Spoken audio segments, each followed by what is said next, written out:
තෙරුවන් සරණයි.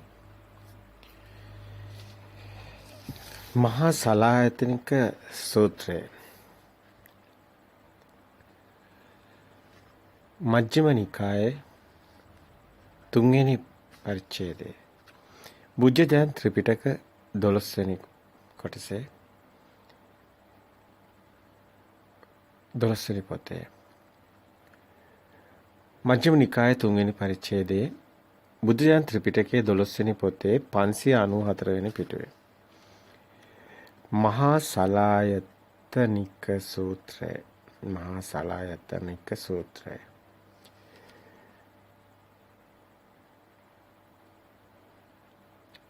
මේක අපේ කෙලින්ම නිවන් මාර්ගට අනුගත සූත්‍ර දේශනාවට යමු. අපි මේ මහා සලායතනික සූත්‍රය කිව්වම සලායතන කිව්වම හැමෝම දන්නවා අස කන දිව නාසය මේ ආයතන හය තමයි සලායතන කියලා. එතනදී හැමෝම දන්න කාරණයක්. නමුත් අපි මේ දක්වා පැහැදිලි කරපු කාරණා ඔබ හොඳින් බලන්න. විශේෂයෙන්ම ප්‍රතිපදාව තුළ ප්‍රායෝගික නිවන් මාර්ගට ඒ ප්‍රතිපදාව මේ නිවන් මාර්ග ප්‍රතිපදාව අපි කියනවා ඒකායන මග්ගෝ කියලා. එකම මගයි මහණෙනි නිවන් මාර්ගට කියලා බුදුන් වහන්සේ දේශනා කරපු විදිහටම අද සමාජය තුළ මේ නිවන් මාර්ග කටයුතු කරන ඒ භික්ෂුන් වහන්සේලා අතර නිවන් මාර්ගට කටයුතු කරන යෝගාවචරයි විදිහට නිවන් මාර්ගට යොමු වෙලා ඉන්න නිවන් දැකීමේ අදිෂ්ඨානෙන් වීරයෙන් කටයුතු කරන ඒ ඇත්තටම මේ උතුම් මුනිවරු කියන්න ඕනේ හැමෝම ගිහි භික්ෂු භික්ෂුණී උපාසක උපාසිකා කියන සිව්වණක් පිරිසටම නිවන් මාර්ගට කටයුතු කරන නිවන් දැකීමේ අරමුණින් වෙහෙසෙන් වීරයෙන් කටයුතු කරන එයාට වචනයක් කියන්න ඕනේ. ඇත්තටම නිවන් මඟ ප්‍රතිපදාව කුමක්ද? අපි හැමෝම අපිට ඕනි කියන ආකාරයට ප්‍රතිපදාව සකස් කරගත්තා කියලා නිවන් දකින්න ලැබෙන්නේ නැහැ. අපේ ප්‍රතිපදාව නිවැරදි විය යුතුයි. ඒ බුදුන් වහන්සේ දේශනා කරපු ප්‍රතිපදාවම විය යුතුයි. අපිට ආරෂ්ඨාංග මාර්ගයේ ඕනම එක එක්කෙනා අපි දකින විවිධාකාර විදිහට විග්‍රහ කරනවා. ලෞකික භූමිය කියලා විග්‍රහ කරනවා. ලෝකෝත්තර භූමිය කියලා ආරෂ්ඨාංග මාර්ගයේම විවිධාකාර ආකාරයට මේක පැහැදිලි කරනවා.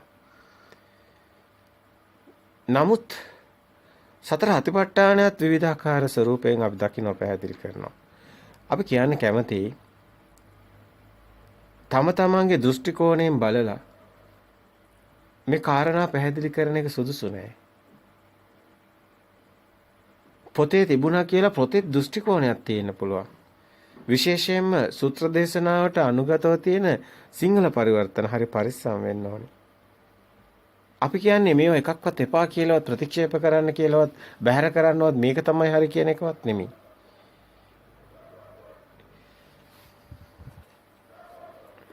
අර ඉද අර කියනනේ මේක තමයි හරි අනිත්‍ය වශයෙන්ම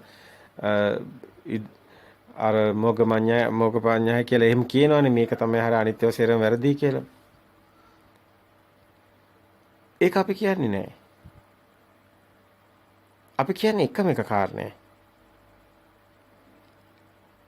අපි බොහෝ ආකාරයට මේ නිවන් මාර්ග කටයුතු කරපු අය.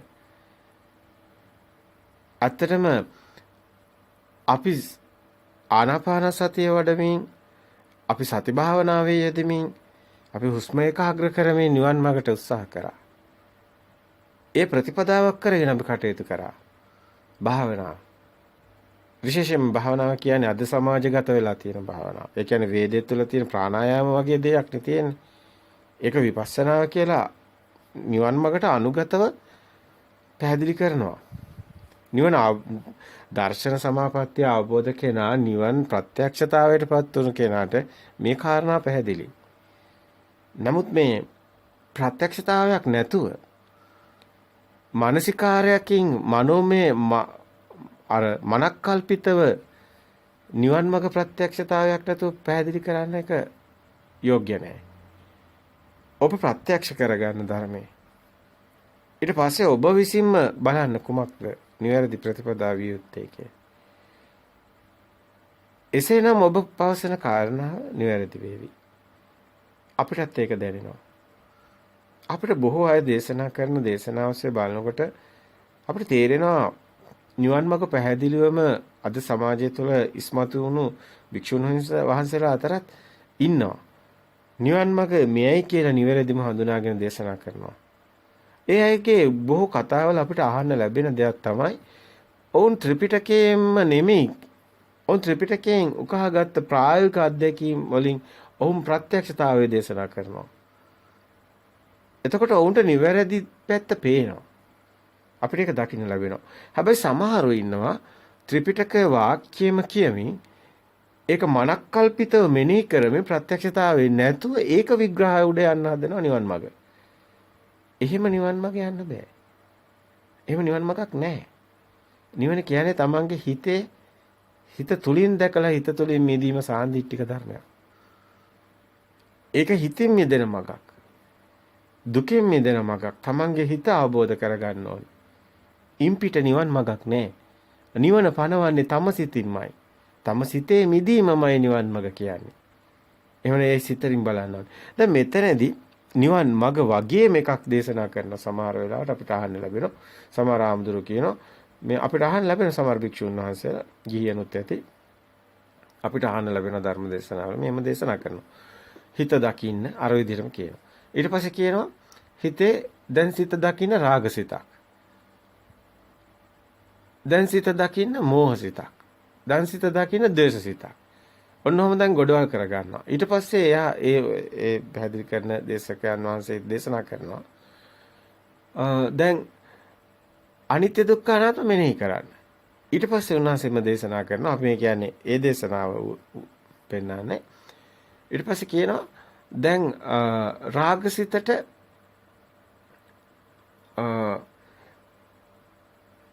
අනිත්‍ය දුක්ඛ අනාත්ම වල කියනවා මේ රාගසිතට මෙනෙහි කරන්න අනිත්‍ය. ද්වේෂසිතට මෙනෙහි කරන්න රාගසිතට මෙනෙහි කරන්න දුක්ඛ සංඥාව සිහි කරන්න. දේශසිතාව මෙනෙහි කරන්න අනිත්‍ය සංඥාව. මෝහසිතාව මෙනෙහි කරන්න අනාත්ම සංඥාව. මෙන්න මෙහෙම දේශනා කරනවා. ඇත්තටම දැන් රාගසිතක් ආවම දුක සංඥාව ගන්න කියන්නේ එතකොට මේ රාගසිත කියන්නේ දැන් මේ ඇලෙන සිතක් ඒකට දුක සංඥාව ගත්තාම ඒක මේ අර කියන්නේ ශුන්‍ය මේක අමුතුම ස්වභාවයකට තමයි මේක පැහැදිලි වෙන්නේ. එතකොට අනිත්‍ය දුක්ඛ අනාත්ම තමයි එතකොට පැහැදිලි කරන්නේ. දැන් ඔය කියන දේශනාව දිහා ඇහුවා. ඔබට එහෙම දේශනා අහන්න ලැබෙයි. අපිට ඕන නම් ඔබ ළඟ එහෙම අපි මුණ ගැසෙන්න આવතර අපිට මේ දේශනා දාලා පෙන්නන්න පුළුවන්. මේ ක්‍රමයට පුළුවන් ද ඇත්තටම අපි මේ රාගදේශමෝ සිත් බැලුවා කාලයක් බලලා අපි ඒ සිත් වලට ඒ කියන්නේ මීට හුඟක් කලින් ඒ කියන්නේ මේ අපි කියන්නේ අපි ගොඩාක් කරේ ආනාපාන සතියෙන් අපි ගොඩාක් කරේ සමාධියෙන් ඊට පස්සේ අපි මේවා මෙනේ අපි එක එක ඒවා අධ්‍යයනය කරන්න ගත්තා අපි ධර්ම හොයන කාලේ එතකොට අපි බැලුවා මේ සිත් වලට මේවා ගලපන්න පුළුවන්ද කියලා රාගසිතට මෙහෙම දකින්න පුළුවන්ද මේ දුක සංඥා ඒ වගේම දේශසිත එනකොට ඒකට පුළුවන්ද අනිත්‍ය සංඥාව දකින්න මෝහසිතට එනකොට ඒකට පුළුවන්ද මේ අනාත්ම සංඥාව දකින්න මෙහෙම සිත බලන්න බෑ කියලා අපිට පස්සේ මේක දකින්නකොට අපිට හිත දිහා බලලා අපි මෙහෙම බලන්න ගියාම තේරෙනවා ඒක ඒ නිවන් මඟ නෙමෙයි කියලා ඒ තුලින් නිවන් මඟ හම්බ වෙන්නේ නැහැ දැන් මතක විදිහට අපි ඒ කාරණා කිව්වේ අපේ කාලයක් තිස්සේම එහෙම අපි එහෙම දැක්කා අපි ඒ විදිහට බැලුවා ඒක වෙන්නේ නැහැ. අපි ඊට පස්සේ මේ මෑතකදී අපිට අහන්න ලැබුණා තවත් ප්‍රසිද්ධ කලින් කියවත ප්‍රසිද්ධ භික්ෂුන් වහන්සේ නමක් අදටත් ධර්ම දේශනා කරන විද්‍යුත් මාධ්‍යවල ප්‍රසිද්ධ තවත් භික්ෂුන් වහන්සේ නමක් ධර්ම දේශනා කරනවා ස්කන්ධයේ උදේවැය දකින්න. දැන් අර බුදුන් වහන්සේ කියපු වචනේම කියනවා. කියලා ඊට පස්සේ කියනවා සේරම ස්කන්ධ ගොඩවල් හැබැයි මේක ඉතුරුක් වෙනවා. ඉවර වෙන්නේ නැහැ. ඒක නිසා ඔබ නැවත උපදිනවා කියලා. ඒකම කියනවා ඊට පස්සේ මේ රාගසිත දකින්න, දේශසිත දකින්න, මෝහසිත දකින්න. ඒකේ ඉතුරුවක් වෙනවා, දේශේ ඉතුරුවක් වෙනවා, රාගේ ඉතුරුවක් වෙනවා, එහෙමත් උපදිනවා. දැන් මෙහෙමත් දේශකයන් වහන්සේ නමක් අද විද්‍යුත් මාධ්‍ය දේශනා කරනවා. ඔබට අදත් අහන්න ලැබෙනවා. නමුත් ඒක නිවන් මඟ වගේ එකක් සැබෑම නිවන් මඟ නෙමෙයි. ඔබ කළ බලන්නකො වෙනවද කියලා ප්‍රත්‍යක්ෂ වෙන්නේ නැද්ද? අපිට ප්‍රත්‍යක්ෂ උනේ නැහැ. අවංකවම. ඒක නිසා අපි ඒ මගත් අපි තේරුම් ගත්ත මේක වෙන්නේ නැහැ කියලා. අපි ඒක බැලුවහම ඒක වෙන්නේ නැහැ. ඒක රාග දේශ මොහ මේ ප්‍රහීන නිවන් මඟ සමුච්ඡේද ප්‍රහාණයක් වෙන්නේ නැහැ. අර ප්‍රාණායාම තියෙනවනේ හුස්ම දිහා බලලා සමාධියට ගිහිල්ලා සමාධියේදී ඒ සමාධිමත් සිත හදාගෙන ඒක වෙන්නේත් නැහැ. එතන ධර්මයේ දන්නේ නැති කමක් වෙනවා. ධර්මයේ දන්න කෙනෙක් ඒක කරන්න ගියත් ඒක එතනින් නෙමෙයි එන්නේ නිවන් මඟට. දර්ශන සමාපත්තිය සත්‍ය ඥානය කියන්නේ කුමක්ද කියලා සමහර අයට තේරෙන්නේ නැහැ. සමහර අය සේරම දන්නවා. දර්ශන සමාපත්තියත් පැහැදිලි කරනවා නිවැරදිව. සත්‍ය ඥානය කියන කොටසත් පැහැදිලි කිරීම නිවැරදි. නමුත් නිවන් මඟක් නැහැ. ඇයි අර සූත්‍ර ටික තමයි ගොඩක් වෙලාවට එහෙම නැත්නම් ඒ කියන ඒවා තමයි පැහැදිලි කර කර ඉන්නේ. නිවනක් ගැන පැහැදිලි වෙන්නේ නැහැ. නිවනක් අරමුණු වෙන්නේ නැහැ. ඒ දේශන අහන් ඉනකොට තේරෙනවා මේ නිවන පැත්තක දේශනා ටික ඔහෙ යනවා. සූත්‍රයක් ගන්නවා ඒක තියෙන කතාව කියනවා සේරම කියනවා. නමුත් නිවන ගැන ඒක ගලපලා පෙන්වන්නේ නැහැ. ඒ දේශනාව නිවන් මඟ ප්‍රතිපදාවක් නැති දේශනාවක් විදිහට තමයි අපි දකින්නේ. එවැනි දේශනත් අද යනවා විද්‍යුත් මාර්ගයේ. ඒ වගේම සමහර කොටසක් ඉන්නවා ඉතින් පුදුම විදිහට පටලෝගෙන ඉන්න අය ඉන්නවා. ඒවා තමයි ගොඩක් තියෙන්නේ. දැන් සමහර අය කියනවා මේ දිව්‍ය ලෝකේ යන්න ඕනි දැන් නිවන් දකින්න බෑ. ඒ කාලේ ඉන්න ඕනි. මෛත්‍රී බුදුන්ගේ කාලේ නිවන් දකින්න පුළුවන්. දැන් දිව්‍ය ලෝකේ ගිහින් නිවන් දකින්න පුළුවන් කියන කට්ටියක් ඉන්නවා. ඒක කවදාවත් වෙන්නේ නැහැ කියලා අපි කියනවා. මොකද ඒ සංකල්පිත දිව්‍ය ලෝකයක් ගැන කතා කරන්න කියලා එයා දන්නේ නැහැ. එයාගේ පොත්වලට හිර වෙලා පොත්වලින් නිවන් දකින්න ගිය අය තමයි එහෙම පටලවගෙන දැන් ඒතරත් විශාල පිරිසක් පස්සෙන් යනවා. ඉතින් ඒක හරි කියලා හිතාගෙන. අපිට තේරෙනවා ඒක වෙන්නේ නැහැ කියලා. ඒක නෙමෙයි නිවන් මඟ. ඔබ ගිහින් බලන්න ඔබ දොළු කන්දේ අර පෑන් බොන්න ගියා වගේ කාලයක් ගිහිලා දැන් මේ වෙනකොට දොළු කන්දේ පෑන් බොනවා තියා දොළු කන්දේ වතුරත් නැහැ. අනිත් එක ඉන්නේ රිලාව. අද භික්ෂුන් වහන්සේ නමක්ද එක නමක් හරි අපිට අහගෙන විද්‍යුත් මාධ්‍යෙත් කියනවා මේ දානෙවත් නැහැ කියලා. ඒක නිසා ඉන්න හැකියාවක් නැහැ කියලා දොළු කන්නේ. ඒ තරමටම දැන් ලක්ෂ ගණන් සෙනග ගිය පිරිත් ප්‍රමුණ ගියේ සමාජ රැලි වලට ගිහිලා නිවන් දකින්න බෑ. ඔය ධාතු වන්දනාව කියලා ගිහිලා නිවන් දකින්න බෑ. පැම් පිරිත් පැම් කියලා ගිහිලා නිවන් දැක්කේ නෑ. ඒ වගේ මේ රැලි වලට ගිහිලා පෙරහැරේ ගිහිලා නිවන් දකින්න බෑ. සමහර අය ඉන්නවා පන්සීල්ම අල්ලගෙන සීලෙන් නිවන් දකින්න යනවා. ඒක වෙන්නේත් නැහැ. දීපපෑම පොයටම සිල් ගන්නවා සිල් රෙද්දත් කරේ යන්නේ සුදු ඇඳගෙන කොහේ ගියත් සීලෙම පෙන්නගෙන යනවා. ඒක තුල හිර වෙලා ඉන්න බව එයාට තේරෙන්නේ නැති කාරණා. තවත් එකක් තමයි සමාධිය වань මේ වාඩි වෙලාම ඉන්නවා වයසට යනකම්ම දන්නෙත් නැහැ සමාධියද අන්තිම ධර්මය දන්නෙත් නැහැ අන්තිමට සමාධියෙන් ඉඳලා එහෙම මැරලා යන කතාවකුත් තියෙනවා. ඒත් නිවනක් නැහැ. නිවන කියන මාතෘකාව එතනක් නැහැ.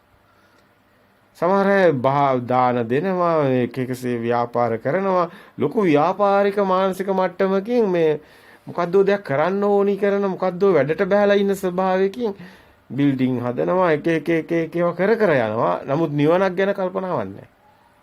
කවදා හරි ලැබෙයි කියලා හිතාගෙන ඉන්නවා. නැත්තම් කවුරු හරි ඇවිල්ලා අර මෛත්‍රී බුදුහාමුදුරුවෝ ඇවිල්ලා මාව නිවන් දක්කයි කියලා හිතාගෙන ඉන්නවා. අපි කියන්නේ කනගාටුයි මේ එකකවත් එල්ලෙන්න එපා. බොහොම සත්භාවයෙන් කියන්නේ බොහොම කරුණාවෙන් මේ වචන ටික කියන්නේ අපි හැම ස්වාමීන් වහන්සේ නමක්ම ධර්මයේ දිහා බලනකොට ශාසනය දිහා බලනකොට සාදු සාදු කියනවා. ශාසනයේ පැත්තට නම් ඇත්තටම ශාසනයේ මොන හරි ශාසනයට අඩු ගන්න මේ මොකක් හරි උත්සාහය දෙනවා කියන අපිට ගෞරවය තියෙනවා. උත්සාහය කියන එක අපි අගය කරනවා. කවුරු වැරදිලා හරි උත්සාහයක් කරත් එයා යම්සේ මොන හරි අදහසක් ඇතුවනේ ඒක කරන්නේ. නමුත් ඒකට පටලෙන්න පුළුවන්, වරදින්න පුළුවන්. කාටත් වරදින එක සාමාන්‍ය ස්වභාවය. ඒක හදා ගන්න ඕනි කමක්. ඒ කවදා හරි හැදෙයි. හැදෙන්නේ නැතුව ඉන්න නැහැ කියලාම අපිට කියන්න බෑ. යම්කිසි දවසක සත්‍ය ධර්මයේ ඇහුනොත් උන්වහන්සේලාත් හදයි එමුණුසු උන්වහන්සේලාගේ අනුගාමිකව ඉන්නේ ඒ ගිහි පිරිස පැවිදි පිරිස ගිහි පැවිදි පිරිසත් හරි මාර්ගයක යයි. අපිට මෙතන ඉදිරිපත් කරන්න අවශ්‍යතාවයක් නැහැ විකල්පයක්. අපි එහෙම කරන්නේ අපි එකම එක දෙයයි කරන්නේ. ඔබ මේ කියන දේ කරන්න. ඔබට ප්‍රත්‍යක්ෂ නම් විතරයි ගන්නෙ. ඔබට ප්‍රත්‍යක්ෂ නැත්තම් මේක ගන්න එපා. ඔබ අපි කියන දේ අපි මාවත පෙන්නනවා ප්‍රතිපදාව පෙන්නනවා හිත මෙන්න මේ විදිහට බැලුවොත් මෙහෙම කරොත් අපිට ප්‍රත්‍යක්ෂ දේ අපි කියනවා. අපිට ප්‍රත්‍යක්ෂ දේ අපි කියනවා. නැත්නම් අපි පොතවත් මොනවත් නෙමෙයි. අපිට ප්‍රත්‍යක්ෂයි මේක වෙනවා කියලා. අපිට ප්‍රත්‍යක්ෂයි ඔබ නිවන් දකින්න ඔබ සෝවාන් වෙනවා. ඔබ අනාගාමී වෙනවා. අපි වැඩි මොකුත් කියන්නේ නැහැ. අපි කවදාවත් කියලා නැහැ අපේ ඵල ගැන මොකුත් අපි කවදාවත් කතා කරලා නැහැ. අපි හැමදාම කතා කරලා තියෙන අපි සත්‍ය අවබෝධ කළා කියලා විතරයි. අපි වෙන මොකුත් කියන්නේ නැහැ. මොකද අපිට හැමදාම අවශ්‍යතාවය තිබුණේ අන්ධෙක් වගේ ඉපදිලා අන්ධෙක් වගේ ජීවත් වෙලා අන්ධෙක් වගේ මැරෙන්න නෙමෙයි. අපිට සත්‍ය අවබෝධ කරගන්න ඕන උනා. අපි මේ ලෝකේ ඇත්ත මොකද්ද කියලා හෙව්වා. අනේ ඇත්ත මේ සිත මොකද්ද? මොකද්ද මේ මායාව? මොකද්ද මේ ලෝකේ සත්‍ය? ඇයි මිනිස්සයාට මෙන්න මේ අපි විසඳුම හෙව්වා. අපිට ඒ සත්‍ය හමුණා. අපි ප්‍රතිපදාව තුළ අද කටයුතු කරනවා. අපි අද ඔය කියන හැම ප්‍රතිපදාවක්ම අපි අධ්‍යයනය කරා කියලාත් අපි කියනවා. ඒක තමයි අපේ ස්වභාවය. ඒ කියන්නේ අපි කිසිම තැනක අන්තවාදී වෙන්නේ නැහැ. අදටත් හෙටටත් ඒක එහෙමයි. කවදාවත් අපි භික්ෂුවක් සරණ යන්නේ නැහැ. ධර්මයේ කියන්නේ අපි දකිනවා මේ ධර්මයේ තියෙන්නේ අපේ සිත මිදෙන තැන දකින්න තැන ධර්මයේ තියෙන්නේ කියලා. අපි ඒක නිසා කිසි කෙනෙක් දැන් ඔබ මාව සරණ යන්නත් එපා. ඇයි එහෙම කියන්නේ? සම්මුතිය තුලින් හරි මේ වචන ටික කතා කරන්න ඕනේ. ඔබ පුජ්‍යලෙක් සරණ යන්න එපා කවදාවත්. ඔබට සරණක් නැහැ එහෙම. බුදුන් වහන්සේටත් ඒ සිද්ධාර්ථ කුමාරයා විදියට සිද්ධාර්ථ තාපසතුමා විදියට පස්වගත උසාලාකාරාම උද්දක රාමපුත්‍ර ඒ වගේම ඒ කියන අයගේ ගාව ඒ කියන අයට වහල් වෙලා හිටියේ නැහැ. ඒ සිත එහෙම සිතින් මිදෙන්න බෑ. සත්‍ය දකින්නේ තමන්ගේ හිතින්. ධර්මයේ තියෙන්නේ තමන්ගේ සිත තුලයි. ගුරුවරයා කරගත්තේ ධර්මය. ඒකයි තමන්ගේ හිතින් මිදෙන මාවතයි. එයයි මාවත. කාගේවත් කවුරුත් කොහොමත් කෙනෙක් පුජ්‍යලෙක් සරණ යන්න එපා. මේකේ පුජ්‍යල සරණයක් නැහැ. මේකේ තියෙන්නේ බුද්ධ කියන්නේ තමන්ගේ හිතේ මේ ධර්මයේ දකින්න කෙනා හිත තුල සිතුවිලි දෙයක් අතර ඒ බුද්ධ ස්වභාවය දකිනවා. බුදුන් දැක නිවන් දකිනවා. එතනයි තියෙන ධර්මය. ඒ ධර්මයෙන් දකින්න බුදුන් දකිනවා. තමන්ගේ සිත තුළ ධර්මයේ තුලින් දකින්න ඕනි. එතකොට මාවත තමන්ට පේනවා. තමන් ප්‍රායෝගිකව ප්‍රතිපදාව හැම මොහොතේ ප්‍රතිපදාව දකිනවා. ප්‍රතිපදාව සුද්ධ වෙනවා හැමතිස්සෙම. එතකොට හැම දෙයක්ම තමන් බලනවා.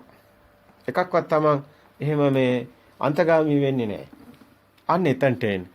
කිසිම කෙනෙක් අපි එතකොට අන්තගාමී වෙන්නේ නැහැ. අපි සේරම හැම කෙනෙක්ම නිවන් මඟ යන්නේ බොහොම නිදහස් මනසකින්. සත්‍ය නම් තමට ප්‍රත්‍යක්ෂ නම් ඒ මඟ තමන් යන එකයි කළ යුත්තේ. හරි. එතනින් අපි මේ වචන ටික තියලා අපි මහා සලායතනික සූත්‍රයට එමු.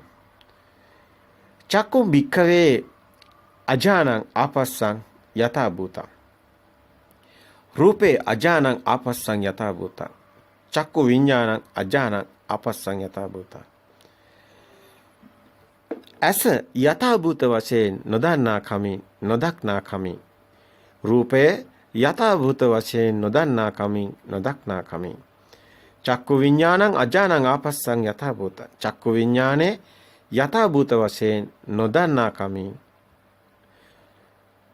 නොදක්නා කමින්. දැන් ඇස යථා භූතව දකින්නවා කියන්නේ කොහොමද? රූපේ යථා භූතව දකින්නවා කියන්නේ කොහොමද? චක්කු විඤ්ඤාණේ යථා භූතව දකින්නවා කියන්නේ කොහොමද? දැන් ඔන්න බලන්න. ප්‍රතිපදාව දැන් හදාගන්න. මේ මහා සලායතනික සූත්‍රයේ ඇත්තටම සලායතන නිරෝධෝ නිබ්බාන කියන තැනටම යනවා ඔබ වරගෙන. අපි ඒක දන්නවා මේ සූත්‍රයේ තියෙන වටිනාකම. මේ මජ්ක්‍ධිම නිකායේ මේ තියෙන මේ මහා සලායන සූත්‍රයේ හරියට අධ්‍යයනය කරොත් ප්‍රතිපදාව ඔබට පේනවා. අපිට ඔබට ප්‍රතිපදාවමයි මේ තුලින් පෙන්වන්න ඕනුනේ. මේ තමන්ගේ හිත දකින්න තැනමයි තියෙන්නේ. තමන් රූපේ පරජානාති කියන්නේ රූපේ යථාභූත දකිනවා. රූපේ කියන්නේ බාහිර නෙමෙයි තමන්ගේ හිතේ රූපේ හැදෙන්නේ. උපාදාය රූපේ හැදෙන්නේ. කිංච නාම රූපං වදේති. වේදනා සංඥා චේතනා පස්ස මනසිකාර නාමං වදේති.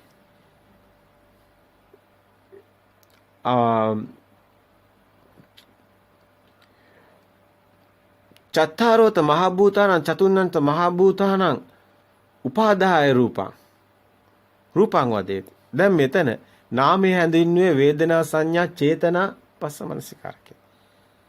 දැන් නාමයේ හිතේ හැදෙන්නේ. ඒකයි වේදනා සංඥා විඳීම් හැඳිනීම් විඳිනලා දැනගත්ත දේ වේදනා සංඥා චේතනා හිතලා චේතනා කළා. වේදනා සංඥා චේතනා ස්පර්ශ වෙන මනසිකාරය. එතනින් තමයි නාමය හැදෙන්නේ. මනසිකාරයෙන් නාමය හැදෙන්නේ. හිතින් මේ ඇතුලෙන් හැදෙන නාමය. ඒ කියන්නේ මේ නාමය කියන එක අපි පනව ගන්න එකක්. හැබැයි රූපං වදේති කියලා ගන්නව කිංචේ නාමං රූපං වදේති කියලා ගන්නකොට දැන් මේ මහා සලායතන සූත්‍රය නෙමෙයි අපි මේ කාරණා දෙක ඔබට ඉස්මතු කරන්නේ. අතරම කියනවා නම් මේ නාම රූප මේ සම්බන්ධව තියෙන සූත්‍රයෙන් එක ඉදිරිපත් කරේ. ඒ විභංග සූත්‍රය මේ සංයුත්ත නිකායේ දෙවනි කොටසේ තියෙන්නේ. ඒ විභංග සූත්‍රය තමයි මේ ඔබට දකින්න ලැබෙන්නේ මේ කතමංච භික්ඛවේ නාමං රූපං කියන තැන. එතනින් තමයි මේ ඒ නාම රූප කියන එක දකින්න කොටත් දැන් රූපේ හැදෙන්නේ උපාදාය රූපේ. චත්තාරෝච මහ භූතානං තතුන්නන්ත මහ භූතානං උපාදාය රූපං රූපං වදේති කියනකොට ඔබට තේරෙනවා උපාදාය රූපේ හිතේ හැදෙන්නේ. එහෙනම් හිතේ හැදෙන රූපයක් අපි බලන්නේ. ඒ කියන්නේ හිතේ හැදෙන රූපය කියන්නේ චේතනාව. බලනවා, පේනවා නෙමෙයි හිතනවා. අපි සිතුවිලි දකින්නේ. මෙච්චර ධර්මයේ හොඳින් තියෙනවා. ඔබට මාවත අපි පෙන්නනවා. සූත්‍ර දේශනාවලත් හොඳින් තියෙනවා. දැන් මේක සමහර අය අර්ථකථනය කරනවා මෙන්න මෙහෙම රූපේ අර්ථකථනය කරනකොට. චත්තාරෝත මහ භූතානං චතුන්නන්ත මහ භූතානං ඊට පස්සේ කියනවා උපාදාය රූප චතුන්නන්ත මහ භූත මේ හතර මහ භූතත් හතර මහ භූත නිසා ඇති වුණු උපාදාය රූපයත් රූපේ. එතකොට ඒක කියන්න උත්සාහ කරනවා. එයා සිංහලේ පරිවර්තනයක් විදිහට එයා සිංහලෙන් කියන්න උත්සාහ කරනවා. සතර මහා ධාතු රූපත් ඒවා රූප කියලා කියන්න යනවා. ඊට අමතරව එයා කියන්න යනවා. ඒ නිසා හදාගත්ත උපාදාය රූපත් කියලා දෙකම රූපයි කියන එකයි කියන්නේ. ඒ අර්ථය තමයි එයා පෙන්වන්නේ. කවුරු හරි විග්‍රහ කරන කෙනා ඒ අර්ථය තමයි ඉස්මතු කරන්නේ. නමුත් ඒක වැරදි. අපි මුකුත් කියනවා නෙමෙයි. සත්‍ය නම් උපාදාය රූපයන් රූපං වදේති. චත්තාරෝත මහා හතර මහා භූතත් හතර මහා භූත නිසා හටගත්ත උපාදාය රූපයයි රූපේ කියන්නේ. බාහිර හතර මහා භූතවල රූප කියන්න බෑ. රූප කියන්නේ උපාදාය රූපයට. ඒ කියන්නේ හිතේ හැදෙන රූපයට. ඒකයි ශබ්ද රූප, ගන්ධ රූප, රස රූප, පොට්ටබ්බ රූප මේ ඔක්කොම රූප වෙන්නේ ඒකයි. ඒක උපාදාය රූප සංඥා නැත්තම් චිත්ත රූප. චිත්ත රූප කියන්නේ සිතුවිලි. ඇත්තටම පේනව නෙමෙයි හිතනවා.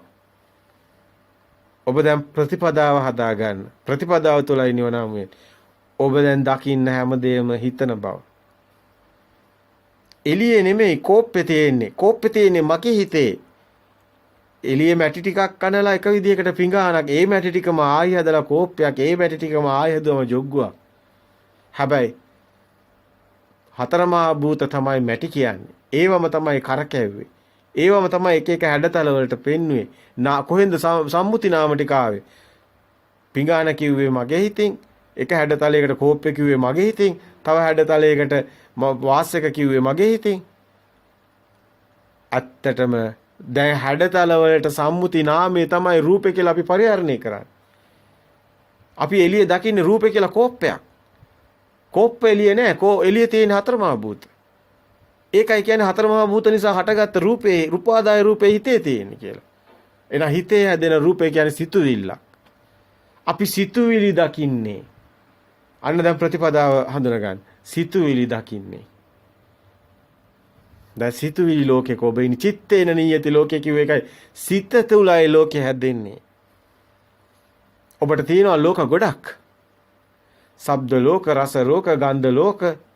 ඔය ලෝක තියෙන්නේ. දැන් ඇස්පේ නැති එක්කෙනාට කොහෙන්ද වර්ණ ලෝකයක්? කන් ඇහෙන්නේ නැති එක්කෙනාට කොහෙන්ද සද්ද ලෝකයක්? එහෙනම් අපි ලෝක ගොඩක් හදාගෙන ඉන්නේ.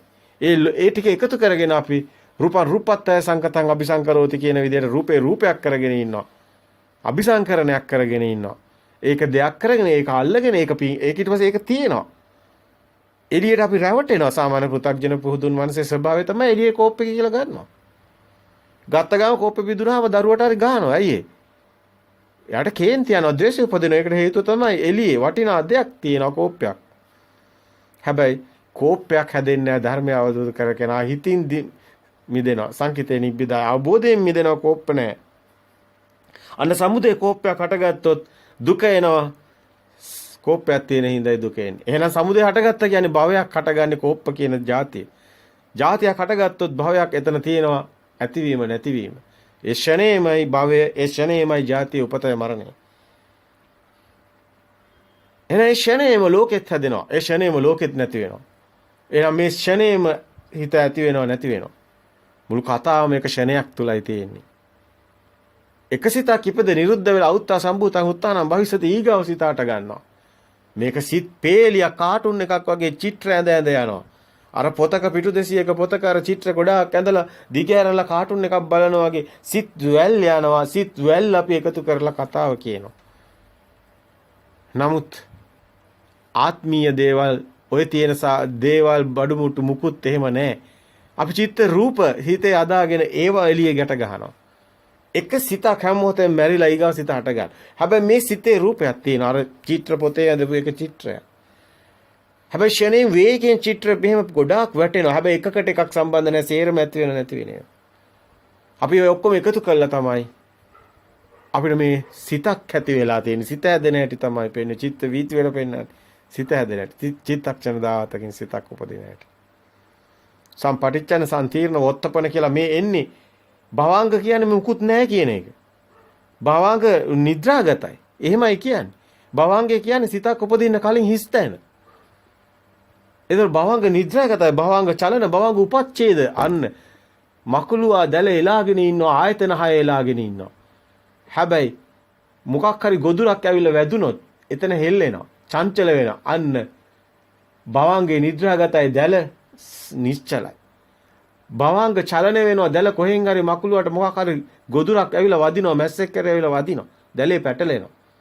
අන්න එතකොට මකුලුව ගොදුර දැහ ගන්නවා. මෙන්න මේක තමයි උපමාව. උපමේය මොකද්ද? ආයතන 6 එලාගෙන අපි ඉන්නවා අපේ මෙහෙම එළියට. දැන් ඇහැට රූපයක් වදිනවා, අන්න ගොදුරක් ආවා. අල්ල ගන්නවා මේ ගොදුර අනිත් සියල්ලගෙම. අන්න අපි දෙයක් හදාගෙන ඒක උපාදාන කරගෙන අල්ලගෙන බාහිරට යනවා. මේක තමයි චිත්ත වීති හදනකොට උපාදානෙ පෙන්වන්නේ, චිතක් හැදෙන හැටි. මකුලුව ගොදුර දැහ ගන්න ක්‍රමයට. අපේ ඇස කන දිව නාසය කියන ශබ්ද රූප ගන්ධ රස පහස කියන මෙන්න මේ ආයතන හරහා ගොදුරු බිම් කියලා මේවට කියන්නේ. මේ ගොදුරු බිම අපේ ඒකයි. මායාවේ ගොදුරු බිම වෙන්නේ මේකමයි. මායා කියන්නේ මේ සිත ආත්මීය සංකල්පයටයි මායා කියන්නේ. දැන් ඔබ දකින්න ස්කන්ධ මාර, ක්ලේශ මාර, මාර අபிසංකාර මාර ඔක්කොම මොනවද මේ තියෙන්නේ සිතේනේ. දේව එතනම දානවා දේව පුත්‍ර මාර එහෙම කියලා. නමුත් ඇත්තටම මේ තියෙන සිත ගැනයි. මාර සංඥාව තියෙන්නේ මේ අපි තියනවා කියන සංඥාවට ප්‍රතිවිරුද්ධ සංඥාව මාර සංඥා. හටගන්ව තියනවා කියලා ගැනීම නිසාමයි දුක එන්නේ මාර සංඥාවෙන්. නැති වෙනවා කියන සංඥාව තුළ දුක එනවා, එතනටම එනවා මාර සංඥාව. අය මායя හැමතිස්සෙම අනිත්‍ය ස්වභාවය පෙන්නන. මායя නැති වෙන එකයි කියන්නේ. මායя ඉන්නේ නැති වෙනකම් බලා. ඒ කියන්නේ ලෝකේ අනිත්‍යයි සත්‍ය කතාව. නමුත් අපි තියනවා කියන ආත්මීය වචනයට විරුද්ධ වචනේ තමයි මායя. මරණය. ඇතිවීම මරණය, උපත මරණය. එතකොට ලෝකේ තියෙන්නේ අනිවාර්යයෙන්ම අනිත්‍ය ස්වභාවය. ඒ ක්ෂණේම අනිත්‍යයි. නමුත් අපි තියනවා කියලා උපතක් ගත්තොත් අනිවාර්යයෙන්ම මරණ දවසකුත් තියෙනවා. එතකොට මේක ඇවිල්ලා පුහුදුන් මනසේ ස්වභාවය තමයි මේ කතාව ටිකක් ගැඹුරුයි. නමුත් අපි මේ සලායතන සූත්‍රයේ පෙන්වන කාරණාවල ප්‍රතිපදාව පෙන්වන්නේ. ඒක ඊටාම වැදගත්. මේ රූපේ මොකද්ද කියන එක පෙන්වන්න තමයි අපි එකපාරටම මේ ඔබට සංයුත්ත නිකායේ තියෙන අර සූත්‍රය පෙන්වුවේ. මොකද මේ විභංග සත්‍ය විභංග සූත්‍රයේ මේ රූපේ එතකොට උපාදාය රූපේ සිතේ හැදෙන්නේ. හැබැයි ඔබ යථාභූත දකින්නවා කියන එක මේ මහා සලායතනික සූත්‍රයේ මේ යථාභූත ඥානය ගැන දිගටම කතා කරනවා. මේ යථාභූත ඥානය කියන්නේ ඔබ යථා ස්වභාවය ඇත්ත දකින්නවා කියන එකයි. එහෙනම් ඇත්ත මොකද්ද? එළිය නෙමේ හිත දකින්නේ. දැන් ප්‍රතිපදාව මොකද්ද? අපි කිව්වේ ඔබට ඉස්සෙල්ලා හිත දකින්න. හිතට සිතුවිලි එනවා යනවා ඉස්සෙල්ලා බලන්නකෝ විපස්සනාව කියලා එක පෙන්නවා. එනේන සිත දකින්න ඒවට රින්ගන්නේ නැහැ. ඒව හොඳ හෝ වැරදි හෝ නරක සිත දිහා බල. හැබැයි එතන තියෙන සිහිය පිහිටන එක සතිය. මේක හතර ඉරියව්වෙම තියෙන එකක්. පරයන්කෙත් තියෙන ඒකමයි. පරයන්කෙත් සිත දකින්න එක හුස්ම දිහා බැලුවට වෙන්නේ. මේක අවබෝධයෙන් නිවන් මාර්ග දකින්නකොට ප්‍රාණායාම නෙමෙයි. හුස්ම දිහා බල ප්‍රාණායාම වේදේ තියෙන එක නෙමෙයි. සිත දැකලා සිතින් මිදෙන මගයි අරමුණු කරා.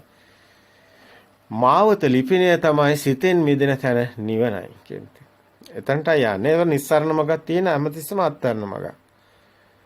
ඒතර ප්‍රතිපදාව තමයි සිත දිහා බලන්නේ. හැමතිස්සම එළියේ නෙමෙයි හිත බලන්නේ. හැබැයි ඉස්සලම සිත යන හැටි දකින්න සිතෙන් සිත මාරු වෙනවා දකින්න සිතුවිලි එනවා යනවා දකින්න ඇති වෙනවා ඒ මොහොතේම නැති වෙනවා අලුත් සිතක් අට ගන්නවා. ඒකට ඒක සම්බන්ධන වෙන්න මේ අධ්‍යයන 100 නුවණ වැදගත්. හැබැයි යථාභූත දකින්නවා කියන එක එන්නේ මේ ප්‍රතිපදාවේ දෙවෙනි අදියර. සිත දකින්නවා. හැබැයි සිත දකින්නවා විතරක් නෙමෙයි දෙවෙනි අදියරදී බාහිර නෙමෙයි හිතේ හදාගෙන බලනවා කියලායි දකින්නේ. බාහිර තියෙන දෙයක් පේනව නෙමෙයි හිතේ ඉතින් තමයි මේක හදාගෙන බලන්නේ කියන එක. පේනව නෙමෙයි හිතන සිතුවිලි බලන්නේ කියන එක දකින්න. දැන් ඒක ඇවිල්ලා අපේ ප්‍රතිපදාව තුළ අපි පෙන්වන්නේ දෙවෙනි අදියර. දැන් තුන්වෙනි අදියර විදිහට අපි ප්‍රතිපදාව තුළ පෙන්නවා සිතත් හැබැයි ඒ මොහොතේ හටගන්න සිතත් සත්‍යයක් නෙමෙයි කියලා. ඒක පෙරවතකේ නිසා හටගන්නේ කියලා. ඒක බද්ධිකරත්න සූත්‍රයෙන් ගත්තේ. බද්ධිකරත්න සූත්‍රයෙන් ගත්තා නෙමෙයි අතන බද්ධිකරත්න සූත්‍රය එතන අපිට ධර්මයේ තුල පෙන්වන්න පුළුවන්. ප්‍රතිපදාව තුල අපිට තේරෙන එක තමයි සිත ඇත්ත නෙමෙයි. සිත කියලා මේ ශරීරය ඇතුලේ දෙයක්වත් නැහැ. මේ අවබෝධඥානය ඕනි මේක අවබෝධ වෙනකොට මේ සේරමත් එක්ක අවබෝධ වෙන්න ඕන. එළියේ දෙයක් පේනවනම් පේන බව පමණමයි සිත කියන්නේ. කෙනෙක් පුජ්‍යලයක් හම්බ වෙන්නේ මේ පැත්තේ කෙනෙක් ඒ පැත්තේ දෙයක් තිබ්බොත් ඒ දකපු කෙනා මේ පැත්තේ ඉන්නවා කියලා ගන්නවා. අන්න අන්ත දෙක අජ්ජත් බහිද්දා කියන එක එනවා. අජ්ජත් බහිද්දා කියන අන්ත දෙක මේකේ හම්බ වෙන්නේ නැහැ. දෙපැත්තෙම මිදෙනවා. මොකද පේනවනේ මේ හිතනවා. සිතන කියනකොට දෙපැත්තෙම මිදෙනවා. අන්ත දෙකක් නැහැ. බාහිර කියලා හම්බ වෙන්නේ නැහැ. හැබැයි සිත පැත්තේ සිත මායාව දකිනවා. සිතේ මොහොතම හටගෙන නිරුද්ධ වෙනවා. ඊගා මොහොතේ නැවත සිත කරගන්න එකත් හටගෙන නිරුද්ධ වෙනවා. ක්ෂණයක් පාසා ඇති වෙන නැති වෙනවා. පවතින සිතක් නැහැ. දැන් මේ සිත හටගන්නේ පෙර මතකේ සම්මුදම ඔබට දැන් අපි තුන් දෙයක් පේනවා. අපි දැන් මේව කතා කරා දිගටම. ඔබ දැන් දැක්කොත් ඒක දකින්න දේ ඕනම දෙයක්. පුටුවක් වේවා ඕනම එකක්. ඒ දකින්න දේ ඒ දකින්නකොට මේ සම්මුති නාමයේ පුටුව කියන එක එන්නේ පෙර මතකේ. ඒක අපි කිව්වා අතීතේ කනවා. එහෙම නැත්නම් පුරාණේ කනවා. එහෙම නැත්නම් මලවුන්ගේ ලෝකේ ජීවත් වෙනවා. ඒ කියන්නේ අපි අතීතයේ තුල හැම මොහොතෙම ඉන්නේ. අපිට වර්තමානයක් හම්බෙන්නේ නැහැ. නමුත් අපි වර්තමානයක් තමයි දකින්නේ හැම මොහොතෙම. නමුත් ඒ වර්තමානයේ සත්‍යයක් නෙමෙයි කියන එකයි අතීතයේ දකිනවා කියන්නේ. නමුත් අපි මේ මොහොත පමණයි හැම මොහොතෙම ගත කරන්නේ. අතීත සිතක් මතක් වුණත් ඒකත් මේ මොහොතෙමයි. ඔන්න පටලව ගන්න එපා. අනාගත සිතක් දැක්කත් ඒකත් මේ මොහොතෙමයි. දැන් මොහොත පමණයි තියෙන්නේ. මොහොතට අවදි කියන්නේ ඒකයි. ඒක දැන් පැහැදිලි. එතකොට මේ මොහොතට අතීතයක් කියලා කතාවක් නැහැ. ඒකත් මේ මොහොතේ අතීත සිතුවිල්ලත් මේ මොහොතෙමයි. අනාගත සිතුවිල්ලත් මේ මොහොතෙමයි. හැබැයි දැන් ගැටලුව තියෙන්නේ මේ මොහොතේ එන සිතත් අතීත මතකයෙන් එන්නේ. අයි ඒ සිතේ තියෙන සම්මුතිය පෙර මතකයෙන් එන්නේ. සංඥා වෙන්නේ අතීතේ. හැබැයි මේකත් එතකොට බොරුවක් වෙනවා. මායාවක් වෙනවා. එතකොට මේ සිත මායාවක් වෙන එකයි ඔතනදී අවබෝධ වෙන්නේ. ඔබ මේක ඉස්සලා දර්ශන සමාපatti සත්‍ය ඥානය කියන්නේ මේ හැදෙන හැටි දකින්න එක. හැබැයි මේක ප්‍රායෝගිකව ඔබ ප්‍රතිපදාව තුළදී ඔබ සිත දකින්න යනවා. එතකොට ඔබ ඒක විපස්සනාව, ඒ කියන්නේ හැම මොහොතෙම සිහිය පිහිටවගෙන ඉන්න ඔබේ සිතටම ඔබ දකිනවා දැන් මේ හැම මොහොතෙම ඔබේ සිත දැන් බඩගිනි කියනවා, කන්න යනවා, ඊට පස්සේ ඒ සිත යන හැටි, ඒ සිත වැඩ කරන හැටි, ඒ සිතට ආසාව වෙනවා, සතුට එනවා, දුක එනවා, ඒවා දිහා බලන් ඉන්නවා. සිත දකින්න ඕනනේ, පුරුදු කරන්න ඕනේ ඒක. ඒකයි ප්‍රතිපදාවේදී පුරුදු කිරීම වැදගත්. ඒ සිහිය එනවනයි නැතුව ගමන යන්න බෑ. යෝනිසෝ මනසිකාරය නැතුව ගමන යන්න බෑ. සිහිය එනවනයි ඕනේ. ඒ සිහිය එනවන සිත දකින්න පුරුදු කරනවා. හැබැයි ඒක ඊටාම වැදගත්. ඒ බේස් එක පාදම වැදගත්. හැබැයි එතනින් පස්සේ දැක්ක සිත තමයි ඔබ විදර්ශනා කරන්නේ. ඒ කියන්නේ විපස්සනා කරපේක විදර්ශනා කරනවා. මේ දෙකක්. සමහර අය කියන්නේ යනවා මේක එකක් කියලා. ඒක හරියන්නේ නැහැ. මොකද එයාට ධර්මය අවබෝධ වෙලා නැහැ. ඊට පස්සේ විදර්ශනා කියන්නේ විදසුන් නුවණ ඇතුළට යනවා. දැන් එතකොට තමයි සිත දිහා බලන්නේ. සිතේ එන්න සිතත් එතකොට පොඩ්ඩක් ඇතුළට යනවා. එතකොට තමයි පේන්නේ එළිය පේනවා නෙමේ හිතනවා කියන එක. අන්න දෙවනි අධියර. අපි ඒක නිතරම කියනවා. මේ දෙවනි අධියර කියලා. එතකොට බාහිර නෙමෙයි ඇතුළේ කියලා ගන්න එක මේ පේනවා නෙමේ හිතනවා කියලා ගන්න එක දෙවනි අධියර. එතකොට අන්ත දෙකෙන් මිදෙනවා ඔන්න ඔතනදී. රූපේ නාමයේ අන්ත දෙකෙන් මිදෙනවා. එකම පැත්තකට එනවා. එතකොට එළියේ රූපයක් කියලා එකක් යට කෝපයක් හම්බ වෙන්නේ නැහැ. ඒක හිතේමයි හැදේ. එක පැත්තකට එනවා. හැබැයි ඊට පස්සේ මේ ආපු පැත්තත් ශුන්‍ය වෙනවා. ඒකට හේතුව තමයි අපේ දිගින් දිගට කියන්නේ ඔබට ඒක නොතේරෙන කාරණාවයි අපි නැවත කියන්න හේතු වෙන්නේ මේ දකින හිතත් සත්‍ය නෙමෙයි. වර්තමාන සිත සත්‍ය නෙමෙයි. ඒක අතීත මතකයෙන් ඇති වෙන්නේ. හැම මොහොතක්ම ඔබ දකින්නේ අතීතයක්මයි. එතකොට ඔබටම ඒක එපා වෙනවා, විරාගයට යනවා, නිරෝධයට යනවා, නිබ්බිදාවට යනවා, නිවන් මාර්ගට යනවා. ආශ්‍රය වෙන්නේ ඔන්න සත්‍ය දකින යථාභූත ඥානය කියන්නේ ඔක දකින්න එක. යථාභූත ඥානය කියන්නේ මේ සිත සත්‍ය දකිනකොට ශුන්‍යයි දකින්නේ. ශුන්‍යතාවයයි දකින්නේ. මහා ශුන්‍යතාවයටයි එන්නේ. යථාභූත ඥානය තුළ එළිය දේවල් නැහැ, ශුන්‍ය වෙනවා. අන්නේ ඥානෙ දකින්න එකයි යථාභූත ඥානය. යථාභූත ඥානෙ පෙන්වන්න තමයි ප්‍රතිපදාව තුළ යථාභූත ඥානෙ දකින්න ඕනි. ප්‍රතිපදාව තුළ යථාභූත ඥානෙ දකින්න දැන්. අන්න ඒක තමයි මහා සලායතන සූත්‍රයේ පළවෙනි කොටසදීම ඔබට අහන්න ලැබෙන්නේ චක්කුම් භික්කවේ අජානං ආපස්සං යථාභූතං. රූපං අජානං ආපස්සං යථාභූතං. චක්කු විඥානං අජානං ආපස්සං යථාභූතං. අස්ස යථාභූත වශයෙන් නොදන්නා කමින් නොදක්නා කමින් රූපේ යථාභූත වශයෙන් නොදන්නා කමින් නොදක්නා කමින් චක්කු විඥානේ යථාභූත වශයෙන් නොදක්නා කමින් නොදන්නා කමින් මේක ඇත්ත දකින්න නැති කෙනා තමයි සසරක් හදාගන්නේ. පෘථග්ජන භූමිය දෙයක් හදා ගන්නවා. එහෙම වුණොත් ඒ දේ පින් කරන්න පුළුවන්, පව් කරන්න පුළුවන්, පූජා කරන්න පුළුවන්, පිනක් කරගන්න පුළුවන්. දැන් මේ පුණ්‍ය කටයුතු කරන්නේ සසරමයි. දාන දෙන්නේ සසරමයි. පින් කරන්නේ සසරමයි. ඒකයි මේ කර්මඵලයේ තියෙන සසරමයි. තොර ඥානම් පස්සන් කියන්නේ දැනුමත් දැකුමත්. ඒ යථාභූත ඥානය කියන එකමයි ඒ අනිත්‍යතාවය දකින එක.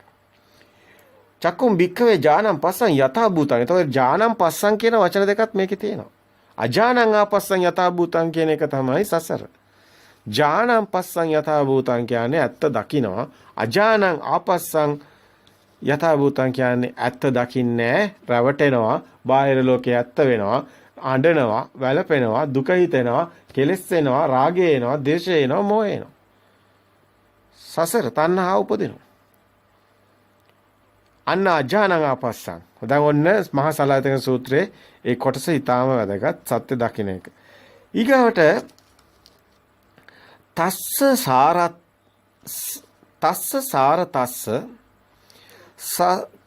සාරතස්ස සංයුත්තස්ස සම්මුලාහස්තස් අස්සාදානු පස්සිනෝ විහෙරතෝ ආයතින් පංච උපාදානස්කන්ධා උපාදායන් ගච්ඡanti.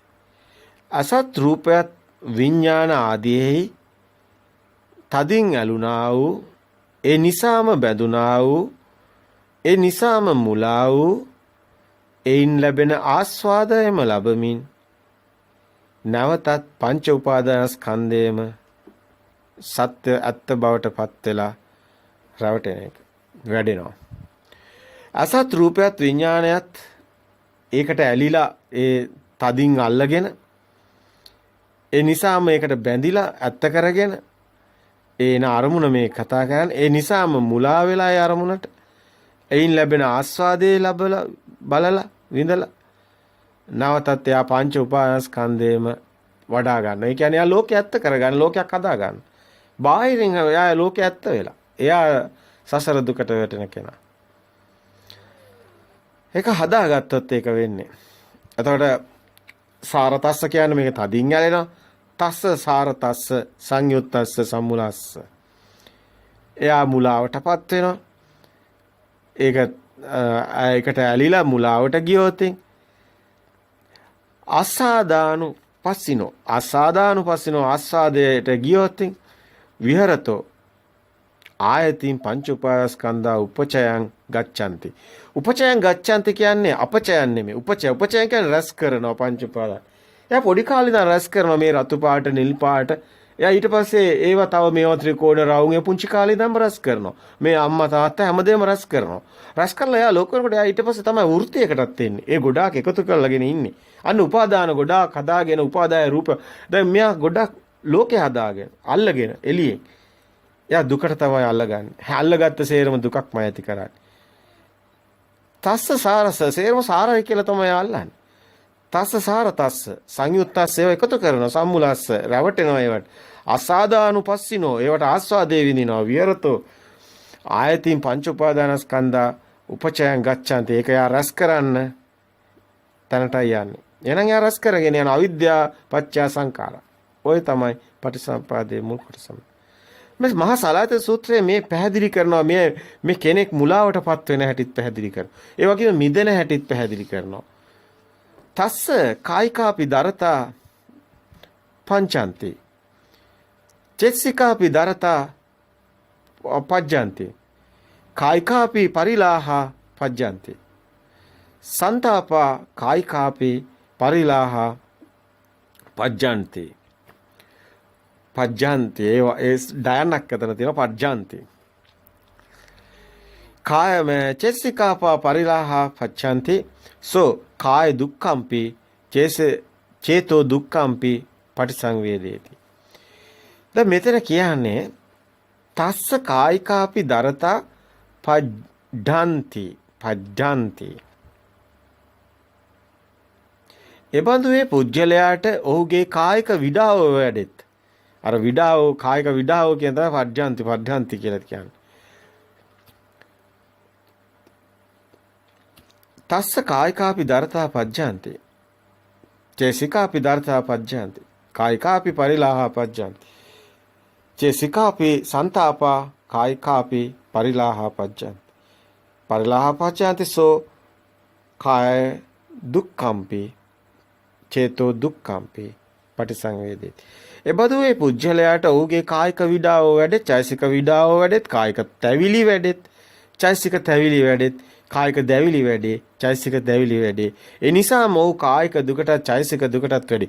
කායික චෛසික කියලා දෙපැත්තක් වෙනවානේ. මේ කායක විඩාවට ලක් වෙනවා, සිතුවිලි විඩාවට ලක් වෙනවා, හිතින් යා විඩාවට ලක් වෙනවා. අර නිසා විඩාවට ලක් වෙනවා. ඒකට හේතුව දැන් දෙයක් අල්ලගත්තාම අපි තුමු මලක් කියලා. ඒ මල ලස්සනයි, ඒක හොඳයි කියලා ඒකට කාලය ගත කරගෙන ඒකට ඇලිලා ඒකේ සුවඳ බල මල ගැන මෙනෙහි කර තමන්ගේ කාලේ වට යොදවලා මහා ගින්නකට ඊට පස්සේ ඒ ගැනම හිතමින් විඩාවට ලක් වෙනවා. සමහර මේක හැමතැනටම උපමාව ගන්න පුළුවන්. දැන් ඔබ බෑග් එකට ආස වුණාද, ඇඳුමට ආස වුණාද, දරුවෙකුට ආස වුණාද, සමහර අය දැන් ඔය ගෙවල් වලට ආස වෙලා ගේ අත ගගා, බිත්තිය අත ගගා, ඔක පාට ගගා, පාට බල අතු ගගා, හොද මොබ් කර පෙරේතයෝ වගේ ඉන්නේ.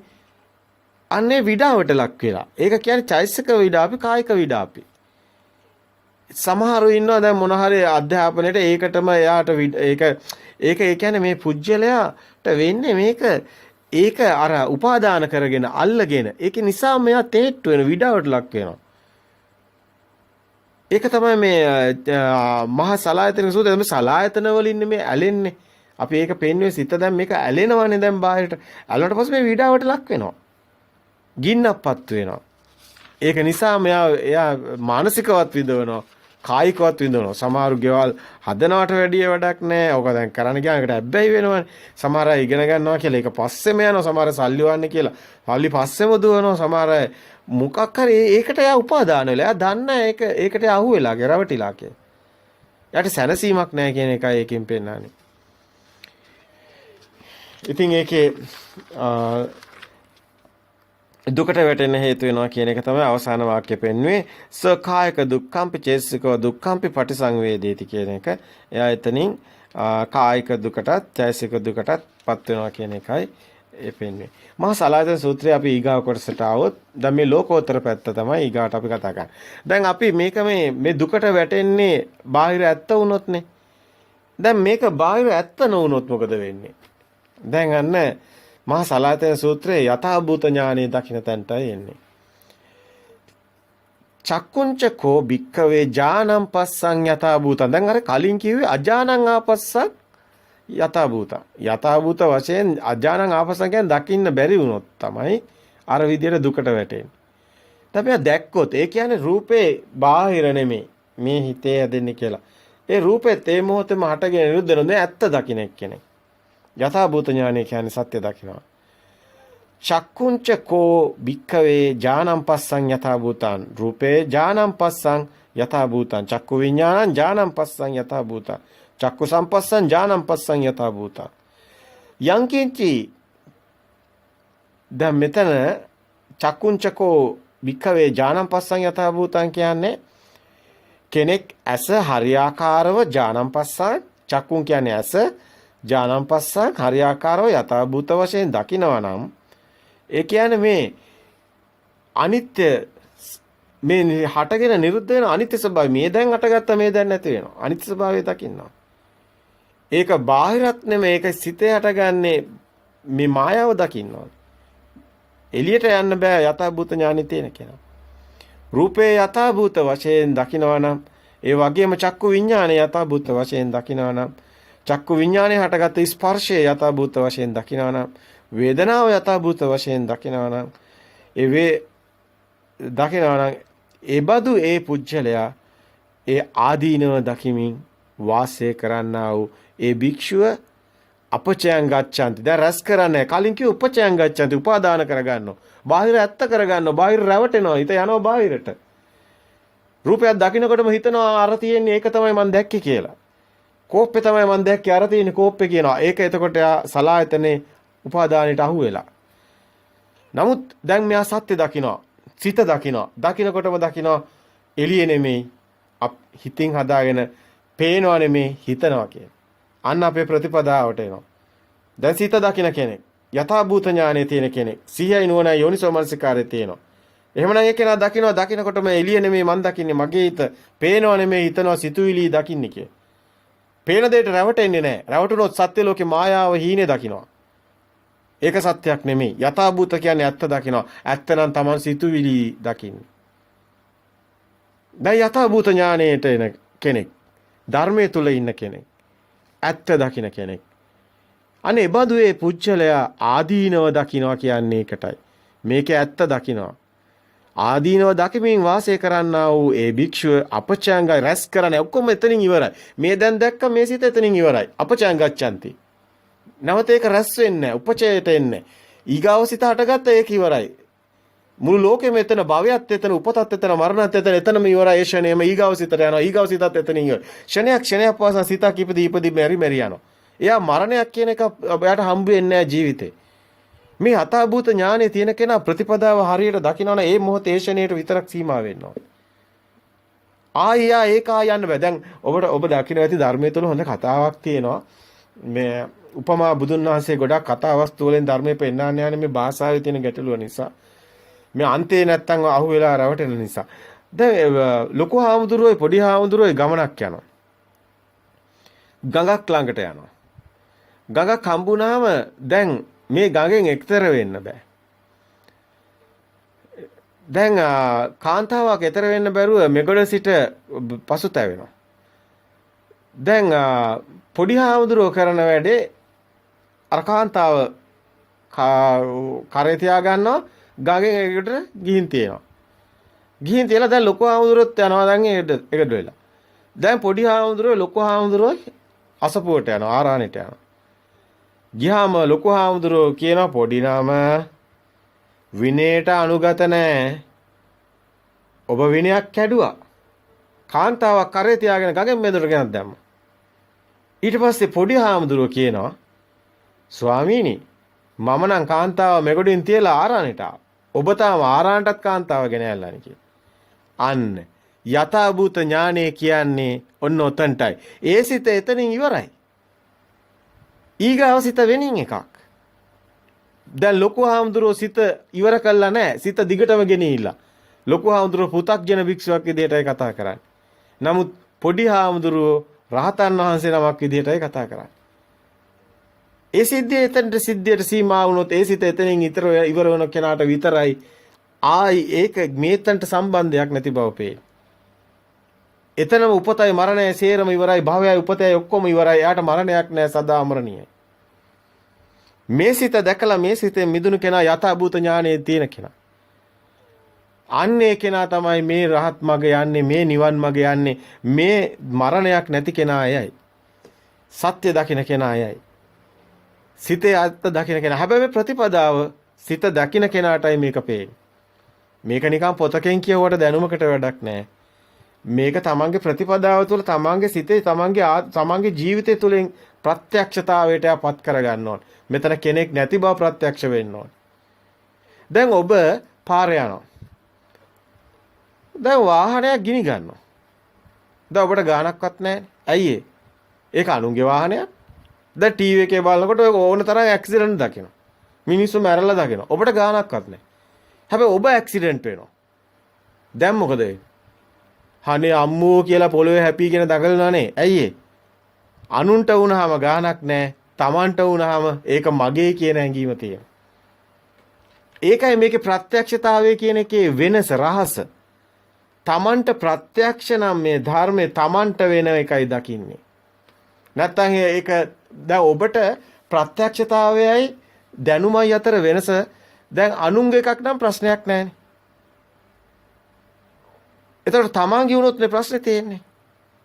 හැමදේම එහෙමනේ. දැන් කවුරු හරි කියනවා දැන් ඔය හොඳ කතාවක් තියෙනවා. ඒකට අතින් කතාවම කියන්න පුළුවන් එතකොට. ඒ කියන්නේ තාත්තයි පුතයි. එතනත්. තාත්තා ලස්සන ගයක් හදලා තියෙනවා. ලොකු ගයක්. ඒ පළාතේ තියෙන හොඳම ගේ තමයි තාත්තගේ. දැන් රටේ ඉන්න මහා ඇමතිවරු හැමෝම මේ ගෙට කැමති ඇල්ම තියෙනවා. හොඳයි කියලා කියනවා. නගරේ තියෙන හොඳම ගේ. වටිනාම ලන්සුව දෙනවා. මම මේක මේච්චර ගානකට උනත් ගන්න කැමතියි කියලා. නමුත් අර තාත්තා දෙන්නේ නැහැ. තාත්තා කියන එහෙම දෙන්න බෑ. ඒකට මං හරි මේකෙන් හැදුවේ මට ඕන විදිහට හැදුවේ. මං දැන් ඒකට ගොඩක් ඒ තියෙන විදිහට මම ඒකට ආසයි. මට දැන් ඒක මගේ එකම සම්පත මට ඒක බෑ කරන්න. තාත්තා ඒකට ඇලිලා. දැන් තාත්තා පුතයි වැඩ කරනවා. වැඩ කරන අතරේ පණිවිඩයක් එනවා. අර ගේ ගිනි ගත්තයි කියලා. දැන් තාත්තගේ පපුව හොස් ගාලා ගිහිල්ලා තාත්තට heart attack ඇවිල්ලා තාත්තා දැන් තාත්තට හිතා ගන්න බෑ. ඒ නැගිට ගන්නවත් බෑ. දැන් මුළු ඇඟම සීතලයි. අනේ මගේ ගේ ඉවරයි කියලා. ඒ ආසේ පුතා ඇවිල්ලා කියනවා තාත්තා දන්නේ නැතුණාට මම ඔය ගේ අර ගොල්ලෝ ලොකු ගණන් වලට ඉල්ලන හින්දා මං හොරෙන් විකුණුවා කියලා. තාත්තා ඔක දැන් පසුතැවෙන්න එපා කියලා. ඊට පස්සේ තාත්තා කියන අනේ පුතේ කොච්චර දෙයක්ද නැත්තම් ඉතින් මං ඔක්කොම ඉවරයිනේ. දැන් හිතුවා මගේ කියලා මුලින් දුක ආවා. පස්සේ හිතුවා මගේ දැන් නෙමෙයි ඒක විකුණුවා ඊට පස්සේ සතුටක් ආවා. නමුත් ඊට පස්සේ ආයි පුතා කියනවා තාත්තේ ඒ වුණාට පොඩි ප්‍රශ්නයක් තියෙනවා. මොකද්ද? තාත්තාගේ මේක නිසා මම ඒකෙන් සල්ලි ගත්තේ නැහැ කියලා. ගේ ලියලා දුන්නා සල්ලි මම පස්සේ ගන්න හිටියේ කියලා. අනේ පුතේ කියලා අර තාත්තා ආයිමත් heart attack ඇවිල්ලා මැරලා.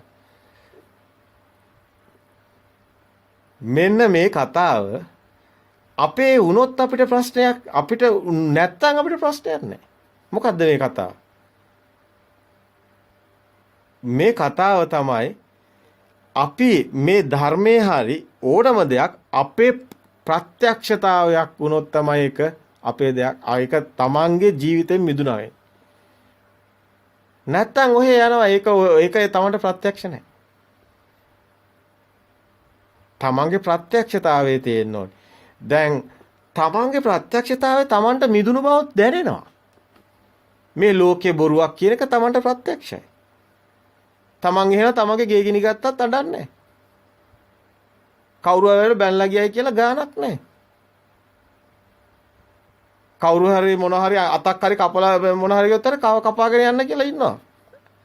අලියෙක් ඇවිල්ලා මරන්න ගියත් ඇත්තටම රහතන් වහන්සේ දුවන්නේ නැහැ. අලිය ගහලා මැරෙනවා තමයි. කොහොමත් කොයි වෙලාවෙත් මැරෙන්නේ කියලා රහතන් වහන්සේ දන්නෝයි. අවබෝධයි. ප්‍රත්‍යක්ෂතාවය කියන්නේ තමන් මේ ලෝකෙ මිදිලා පුජ්‍යලයක් නැහැ කියලා ප්‍රත්‍යක්ෂයි. දැන් පුජ්‍යලයක් නැති කෙනා කොහොමද පුජ්‍යලයක් වගේ ඉන්නේ? දැන් මේ සෝවාන් සකදාගාමි අනාගාමි රහත් භාවයට තමන් යනවා කියන්නේ මොකද්ද? සිතින් මිදෙනවා. අපචයන් උපචයන් නෙමෙයි අපචයන්. ඒ වචන දෙක තමයි මේ පෙන්නන්නේ. අපචයන් කියන්නේ තමන් ඒකේ නිස්සරණ මග අත්හරිනවා. ජීවිතේ අත්හරින්නේ. මෙතන සබහාදහම් බවට පත් වෙනවා. මේ ජීවත් වෙන මොහොතේම. දැන් සබහාදහම අඬනවද? කැලි කැපුවයි කියලා. සබහාදහම අඬනවද? දැන් මේ ගහේ අතු කඩාගෙන ගියයි කියලා මේ ගහ අඬනවද? එහෙනම් ඔබ සබහාදහම් බවට පත් වුණොත් මොකද වෙන්නේ? ඔබ අඬනවද? හොඳට දකින්න ප්‍රත්‍යක්ෂතාවයේ තමන්ට දකින්න පුළුවන් තමන්ගෙම. තමන්ගේ මිදුනද නැද්ද කියන එක. තමන්ට එන ගින්න, ලතැවිලි, සෝතැවුල්, ශෝක පරිදේව දුක් එන්නේ නැහැ. මරණය අභිභව ගියා නම්. අන්න ඒක ප්‍රත්‍යක්ෂතාවයේ තුලින් තමන්ට සාන්දිටිකව දැනෙනවා. ඒකයි කිව්වේ අනුන්ගේ ගියාට ප්‍රශ්නයක් නැහැ. අනුන්ගේ වාහනයක් ගිනි ගත්තට ප්‍රශ්නයක්. හැබැයි මගේ වාහනේ කිව්වොත් දැවෙන දැවීම කොහොමද? දැන් ඔබ බලන ධර්මයේ ඔබ තුලින්. ඔබ ඉන්නේ කොතනද? ඔබ ඉන්නේ පුහුදුන් මෝහගන අන්ධකාරේ පෘථග්ජන හිස් පුරුෂයෙක්. පෘථග්ජනෙක් නෙමෙයිද ඔබ? ඔබට පුළුවන් ද උතනින් ගැලවෙන්න? එහෙනම් ඔබ යථාභූත ඥානය දකින්න ඕන. ඔබ සත්‍ය දකින්න ඕන. එහෙනම් මේ ලෝකේ කෙනෙක් නැහැ, පුජ්‍යලෙක් නැහැ. මේ දැන් සිතක් හටගන්න නැති වෙන එක සබදාමේ සිද්ධිය. හේතුන් පටිච්ච සම්භූතා හේතු නිරුද්ධා නිරුද්ධ ධර්මයේ දකින්න. දැන් ප්‍රතිපදාව යන්නේ කොහාටද? දැන් අපි ප්‍රතිපදා පුරාන්නේ පුහුණු වෙන්නේ ඔන්න ඕක දකින්න. ඕක බවට පත් වෙන්න පුරුදු වෙන්නේ පුහුණු වෙන්නේ. මොකද්ද මේ පුහුණුව? ප්‍රතිපදාව තියෙන්නේ තමන් ජීවත් වෙනකොටම මැරෙන්නයි. කොහොමද ජීවත් වෙනකොටම මැරිලා ආයි ජීවත් වෙන්නේ? අන්න මෙලොවනිත් මිදිලා එලොවනිත් මිදිලා කියන ওই කතාවටයි. තමන්ගේ ආත්මීයව තියෙන අර තණ්හාව සම්පූර්ණයෙන්ම නැති වෙනවා. පුජ්‍යලයා කියන දේ නැති වෙනකොටයි ඒක සිද්ධ වෙන්නේ. තණ්හාව කියන එක හෙවණැල්ල වගේ. ඒක එහෙම අල්ලන්න බෑ කාට. හෙවණැල්ල අල්ලන්න පුළුවන් බෑනේ. හෙවණැල්ල අල්ලන්න බෑ. ඒ වගේ තණ්හාව අල්ලන්න පුළුවන්. තණ්හාව අල්ලන්න බෑ. සිත අල්ලන්න පුළුවන්. සිත අල්ලන්න බෑ.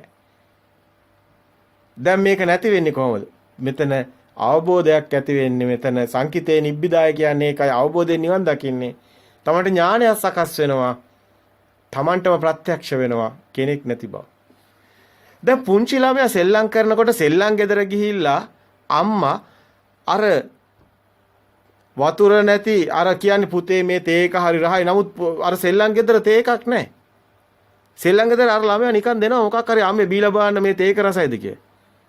අම්මට අවබෝධයක් තියෙනවා මේක සෙල්ලම් ගයක් කියලා. ඒක නිසා අම්මා ඒක දැනගෙන රඟපානවා. පුතේ මේකට තව ටිකක් සීනි දාන්න. මේකේ තව සීනි මදි.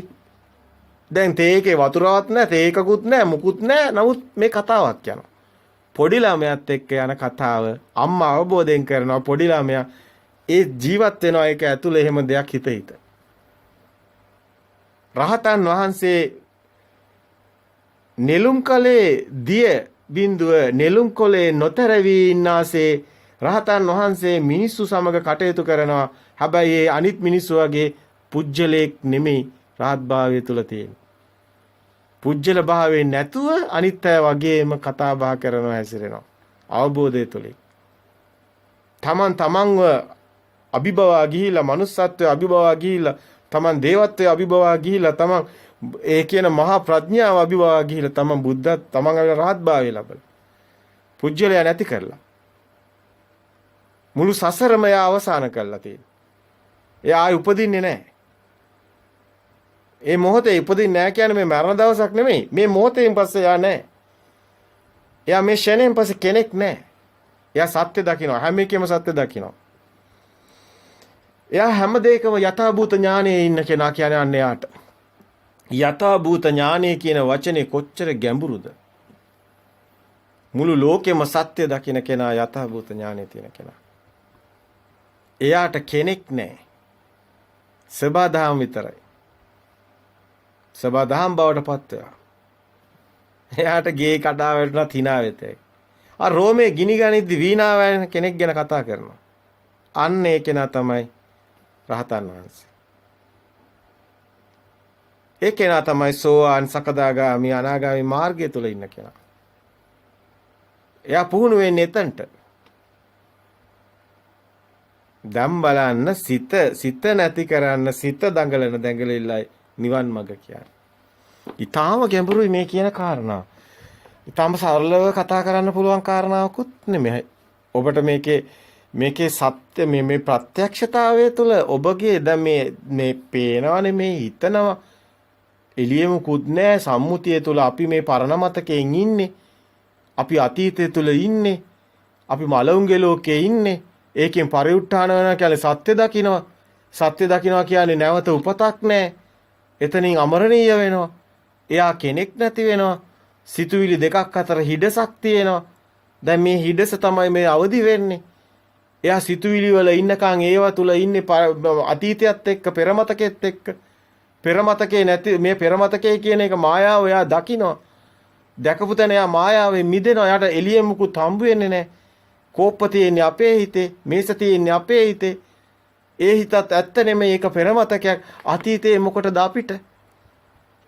දැන් එයා කොහොමද ලෝකයක් ඇත්තටම එයාට පිනවන්න ලෝකයක් තියෙනවද? මේ සත්‍ය දකින කෙනාට මේ ලෝකෙ මිදිලා මෙලොවින් සමුගෙන දැන් මෙයා මෙලොවත් නැහැ, එලොවත් නැහැ. එලවෙනුත් මිදෙනවා මේ කතාව තුළ. දෙලොවම ජයගෙනයි මේ කතාව තුළ රහත්භාවය ලබන්නේ. දැන් මේ අතාවූත ඥානේ දකින්න කියන ප්‍රතිපදාව තුළ ඔය ප්‍රතිපදාව තමයි තියෙන්නේ. එයා සිත දකිනවා, සිතේ ඇත්ත දකිනවා, යථාර්ථය දකිනවා, සිත ඇත්ත දකිනකොට හැම දෙයකින්ම මිදෙනවා. ඒකයි නිබ්බිදාව. සිතෙන් සිත ගැනයි නිබ්බිදාවට එන්නේ. විමෝචන චිත්තං කියන තැනින් එන්නේ නිබ්බිදන්ති. නිබ්බිදාව කියන්නේ සිතේ කලකිරීම. සිතුවිලි ගැනයි කලකිරෙන්නේ. ඇයි සිතුවිලි අතීත සිතුවිලි වලට මොකටද වටිනාකමක්? ඒකට කලකිරෙනවා. නිබ්බිදාව. මේ එළියේ තියෙන ලෝකෙ ගැන මේ කලකිරීමක් නෙමෙයි මේ. බෞද්ධ මේ නිකන් මේ පු탁ජන භූමියේ කලකිරීමක් නෙමෙයි. මේ ලෝකෝත්තර භූමියේ නිබ්බිදාව ඊටාම ගැඹුරුයි. සිත සත්‍ය නොවන තැන එන නිබ්බිදාව. ඒ තුල තමයි යාට තණ්හාව නැති වෙනවා. ආශ්‍රව කෙලෙස් නැති වෙනවා. හැබැයි ඒක ටිකෙන් ටික වෙන්නේ. ඒකයි නිබ්බිදාන්ති විරාගාන්ති ඇලෙන්නේ නැහැ කිසිම සිතුවිල්ලකට. කිසිම සිතුවිල්ලක් යාට වටින්නේ නැහැ. ඔය දොස්තරලා ඉංජිනේරලා ජනාධිපතිලා එහෙම කතා නැහැ යාට. ඔය එකෙක්වත් ඔක්කොම සම්මුති නම් විතරයි. මොකෙක්වත් නැහැ යාට. ලෝකයක්වත් නැහැ. ලෝකයක් නැහැ කියන්නේ කවුරුත් නැහැ. හැබැයි මේක අවබෝධ ඥානෙයි තියෙන්නේ. එළියේ නැති වෙලා නෙමෙයි. එළියේ ওই තියෙන ඒවා එහෙමමයි. හිත ඇතුලේ අවබෝධයේ සත්‍ය දකිනවා. යථාභූත ඥානෙ. ගැඹුරින් දකින්න ඕනි තැනක් ඒක. නිබ්බිදාති විරාගාන්ති ඇලෙන්නේ නැහැ. ඒවට ඇලෙන්නේ නැහැ එක සිතකටවත් හැම සිතකින්ම මිදෙනවා. ඒ විරාගාන්ති නිරෝධය අන්න එතනයි නිරෝධයට යන්නේ. එයයි සිතට හරයක් නැති වෙලා නිරෝධයට යනවා. ඒ නිරෝධාන්ති පටිනිස්සග්ගානුපස්සී නැවත ගැට ගැහෙන්නේ සසරක්. සිතුවිලි වැල් තමයි සසර කියන්නේ. නැවත යාට ලොකු එකක්වත් යාට එළියෙන් හම්බ වෙන්නෙත් නැහැ, ඇතුලෙන් හම්බ වෙන්නෙත් නැහැ. තමනුත් කෙනෙක් පුජ්‍යලයක් හම්බ වෙන්නෙත් නැහැ. හිස් බැල්මකින් ලෝකෙ දිහා බලනවා කිව්වොත් හරි. හිස් බැල්මකින් ලෝකෙ දිහා බලනවා කිව්වහම දැන් ඔබ දැන් බලන් ඉන්නවා ඈත. ඔබට කිසි දෙයක් නැහැ. පොල් ගස්ද, ගඹ ගස්ද මොකුත් නැහැ. එයා දන්නවා එහෙම දෙයක් එළියේ නැහැ කියලා. ඒතකොට එයා මොකද්ද බලන් ඉන්නේ? කිසි දෙයක් නැහැ. ඒක මොකද්ද පේන්නේ? හිස්. අන්න හිස් බැල්ම. දැන් ඔබ හිස් බැල්මකින් ලෝකෙ දිහා බලන්න එක මොහොතක්. ඔබට මේක කියන කොටත් දැනෙනව නේද? එකක්වත් එළියේ නැති වෙලා නෙමෙයි ඒ හැඩතල එහෙමමයි. හැබැයි වට වටිනාකමක් නැහැ. ඇයි? සම්මුති ප්‍රඥාප්තිය එළියේ නැහැ. අන්න රහත් අන්න එයා තමයි ලෝකෙන් මිදිලා ඉන්නේ. ලෝකේ කියන්නේ සම්මුති ප්‍රඥාප්ත වලින් හදාගත්ත සිතුවිලි ලෝකේ. චිත්තේන නියති ලෝකේ යාගේ මිදෙනවා. අන්න සලායතන නිරෝධෝ නිබ්බානෝ කියන තැනට එනවා. ආයතන නිසානේ මේවා හැදෙන්නේ ඇස කන දිව නාසයෙන්. ඒවා ටික තමයි මේ දැන් ශුන්‍යාගාර වෙන්නේ. අන්න ශුන්‍යාගාරයට යනවා කියන්නේ ඕකට. නැතු මේ කවුරුත් නැත්ැනකට යන එකක් නෙමෙයි. සිත ඇතුලේ ආයතන වල ශුන්‍යාගාරයට යනවා. ආයතන ශුන්‍ය වෙනවා. හිස් ගෙවල් වෙනවා. අය ඇස කියන්නේ රූප නම් රූපගේ හිස් වෙනවා. ශබ්ද කියන්නේ එතකොට කන නම් ඒ ගේ හිස් වෙනවා. ශබ්ද නැති වෙනවා. ඒ කියන්නේ කිසිම සම්මුති නාමකලින් ගන්න බෑ යාට දෙයක් එතනට. යා හිස් ලෝකයක් ජීවත් වෙනවා. හිස් බැල්මකින් ලෝකෙ දිහා බලනවා. දැන් මේ මහා සලායතන සූත්‍රයේ මෙතනට තමයි ප්‍රතිපදාව තියෙන්නේ. ඒකයි අපි කිව්වේ ඉස්සලා හිත දකින්න. ප්‍රතිපදාව පළවෙනි අදියර ඒක. දෙවනුවේ හිත බාහිර නෙමෙයි දකින්න මේ හිත ඒ සිතුවිලි පේනවා නෙමෙයි හිතනවා. තුන්වෙනුවේ පේ සිතත් ඒ අතීත අනාගත ඒ ඔක්කොම වර්තමාන මේ මොහොත පමණයි හිතන්නේ. ඒ මොහොතෙත් හැබැයි ඒක අතීත මතකයෙන් එනවා කියලා ගත්ත ගාම සිත දැකලා සිත බාහිර නෙමෙයි කියලා දැකලා හිතනවා කියලා දැකලා එනේන අරමුණු හැම එකකින්ම යා මිදෙනවා. ඇයි ඒ සිතත් බොරුවක් මායාවක් හිස් කියලා දකිනවා. ශුන්‍යතාවය දකිනවා. එයාට ක්‍රියාවලියක් විතරයි ලෝකේ තියෙන්නේ. එයාගේ අතපය හෙලවෙනවා. එයාගේ කකුල් වැඩ කරනවා. හැම ක්‍රියාවලියක්ම සිද්ධ වෙනවා. හැබැයි එකක්වත් කර්ම විපාක නැහැ. ක්‍රියාසිතක්. ඒ කෙනාට උපදින්නේ ක්‍රියාසිත. ඒ කෙනා ලෝකෙන් මිදිලා. කෙලෙස් නැහැ. සීනාශ්‍රව රහතන් වහන්සේ බවට පත් වෙන්නේ ඔන්න ඔය ප්‍රතිපදාව තුලයි. ඒකයි අපි ඔබට කිව්වේ මේකේ ආරම්භයක් විදිහට හිත දකින්න ඕනි. ඊට පස්සේ හිත එළිය නෙමේ ඇතුලේ කියන එක දෙවෙනි අධියරට එන්න ඕනි. ඊට පස්සේ ඇතුල ගන්න හිතත් එයා දකින්න ඕනි. හැම මොහොතෙම එයා එතන අධියරෙන් අධියරට ටිකක් ප්‍රගුණ කර කර තමයි එන්න ඕනි. පළවෙනි අධියරේ ටිකක් මාසයක් දෙකක් අවුරුද්දක් හොඳට එයා හිත පේන තැනට එන්න ඕනි. සතියට එන්න ඕනි. සද්දා වීර්ය සතියනේ. ඒකට වීර්ය උත්සාහය සද්දා කියන්නේ ඇත්ත දකින්න සතිය කියන්නේ පේනවා. තැනට එන්න ඕනේ. එතන සමාධිය අනිමිත්ත සමාධියයි. එනේන නිමිත්ත දකින්න සමාධිය අනිමිත්ත සමාධිය. ඒ දකින්න සමාධිය තුළ තමයි ඒ සමාධියේ විදර්ශනාවෙන් දැකීමෙන් තමයි ඒ යථාභූත ඥානය පහළ වෙන්නේ. ඒ කෙනාට තමයි ඥානය තමයි යථාභූත ඥානය යන්න බලන්න වචනේ. ඥානය කියන්නේ එළිය ඉඳන් පේනවා තමන්ගේ හිත. තමන්ගේ දිහා එළිය ඉඳන් බලන් ඉන්නවා පිට කෙනෙක් බලන් ඉන්නවා වගේ. ඒ කෙනා මෙතන විඥානයේ නෙමෙයි. ඥානය කියන එක වෙනයි. ඒක සිතට සම්බන්ධ නැහැ. මේ කතාව හුඟක් වෙනස්. ඥානය කියන එක විඥානය නෙමෙයි. ඒ කතාව හුඟක් ගැඹුරුයි. නමුත් ඒක තමයි පරම සත්‍යය. ඒක තමයි අපි ඔබට මේ ප්‍රතිපදාව හැම දැනට අපිට අහන්න ලැබෙන මේ විද්‍යුත් මාධ්‍යවල හැම එකකින්ම අහන්න ලැබෙන සේරම හැම භික්ෂුන් වහන්සේ නමක්ම ඉදිරිපත් කරන මේ මාර්ග සියල්ල අපි අධ්‍යයනය කරා කියුවේ ඒකයි. අපි ඒ අනුව හඳුනාගත්තා කිව්වේ ඒකයි ප්‍රතිපදාව කුමක්ද අපි ඒක තමයි අපේ ප්‍රතිපදාව කියලා කිව්වේ ඒකයි. අපිට ප්‍රත්‍යක්ෂ නැත්නම් අපි ඒක අයින් කරා මේකම කිව්වේ ඒකයි. අපිට ප්‍රත්‍යක්ෂ දේ අපි ප්‍රතිපදාව විදියට අද ප්‍රත්‍යක්ෂතාවයේ තුලින් අපිට මේ ධර්ම අවබෝධයි ප්‍රත්‍යක්ෂයි. අපිට ප්‍රත්‍යක්ෂ වුණු ධර්ම අපි ඔබට දේශනා කරන්න කියලා අපි කිව්වේ ඒකයි. ඔබට ඒක ප්‍රත්‍යක්ෂ නැත්නම් ඔබත් ඒක අයින් කරන්න කිව්වේ ඒකයි. ඔබට අපි දන්නවා මේක ප්‍රත්‍යක්ෂ වෙනවා කියලා. ඒකයි බුදුන් වහන්සේ සිංහනාදෙක් කරනවා. බුදුන් වහන්සේ කියනවා මේක සාන්දිටිකයි, අකාලිකයි, ඒපස්සිකෝ මේකට කිසිම කාලයක් නැහැ. අතීත අනාගතය කියලා එකක් නැහැ. වර්තමාන මේ මොහොත විතර අකාලික දාමක් මේක. ඒකත් නැහැ කියන එක තමයි ඒපස්සිකෝ ඕපනායිකෝ කියලා බුදුන් වහන්සේ කියන්නේ. ඇවිල්ලා මේක බලලා මිසක් ඔබට මේක ගැන කියන්න බෑ. ඔබට ප්‍රත්‍යක්ෂ වුණොත් ඔබ තමයි මේක බාරගන්නේ. ප්‍රත්‍යක්ෂ නැත්නම් කවුරුත් මේක බාරගන්නේ නැහැ. ඒක නිසා කිසිම කෙනෙක්ට මේ ආගමක් ගැන කතාවක් නෙමෙයි මේ ලෝකේ සත්‍ය අවබෝධ කරගන්නයි කිව්වේ. ඒකයි ධර්මතාවයේ ලෝක ධර්මතාවයක් තමයි බුදුන් වහන්සේ ලෝකෙට එලි කරා. සියලුම අනිත් එක බ්‍රාහ්මයෝ, නිගණ්ඨයෝ, ජටිලයෝ එදා බුදු සමය තුළ හිටපු සේරම අන්‍යාගමිකයින් තමයි මේ අධ්‍යයනය කරේ මේ ධර්මය. ඔවුන්ට තේරුණා මේක ප්‍රත්‍යක්ෂයි කියලා. මේක සමන්ගේ දුකෙන් මිදෙනවා. තණ්හාව නැති වෙනවා. කෙලෙස් නැති වෙනවා. තමන් මනුස්ස ස්වභාවය අභිභවා යනවා. තමන්ට තේරෙන තමන් සසර දුකෙන් මිදෙනවා කියලා. ඒක ප්‍රත්‍යක්ෂතාවය තුළ සාන්දිටික වෙන්නේ. ඒකයි මේක සාන්දිටිකෝ, අකාලිකෝ, ඒයිපස්සිකෝ, ඕපනයිකෝ, පච්චත්තං කියන වචනයෙන් කිව්වේ. වේතිතබ්බෝ විඤ්ඤෝ හේති. දැන් මේ ප්‍රතිපදාව තමයි අපි ඔබට පෙන්වුවේ. ඉතින් ඒක ප්‍රතිපදාව හොඳට දකින්න ලැබෙනවා මේ මහා සලායතනික සූත්‍රයේ හොඳට කෙනෙක් අධ්‍යයනය කරොත් ඒ ප්‍රතිපදාව කුමක්ද කියන එක ඔබටත් දැනේ.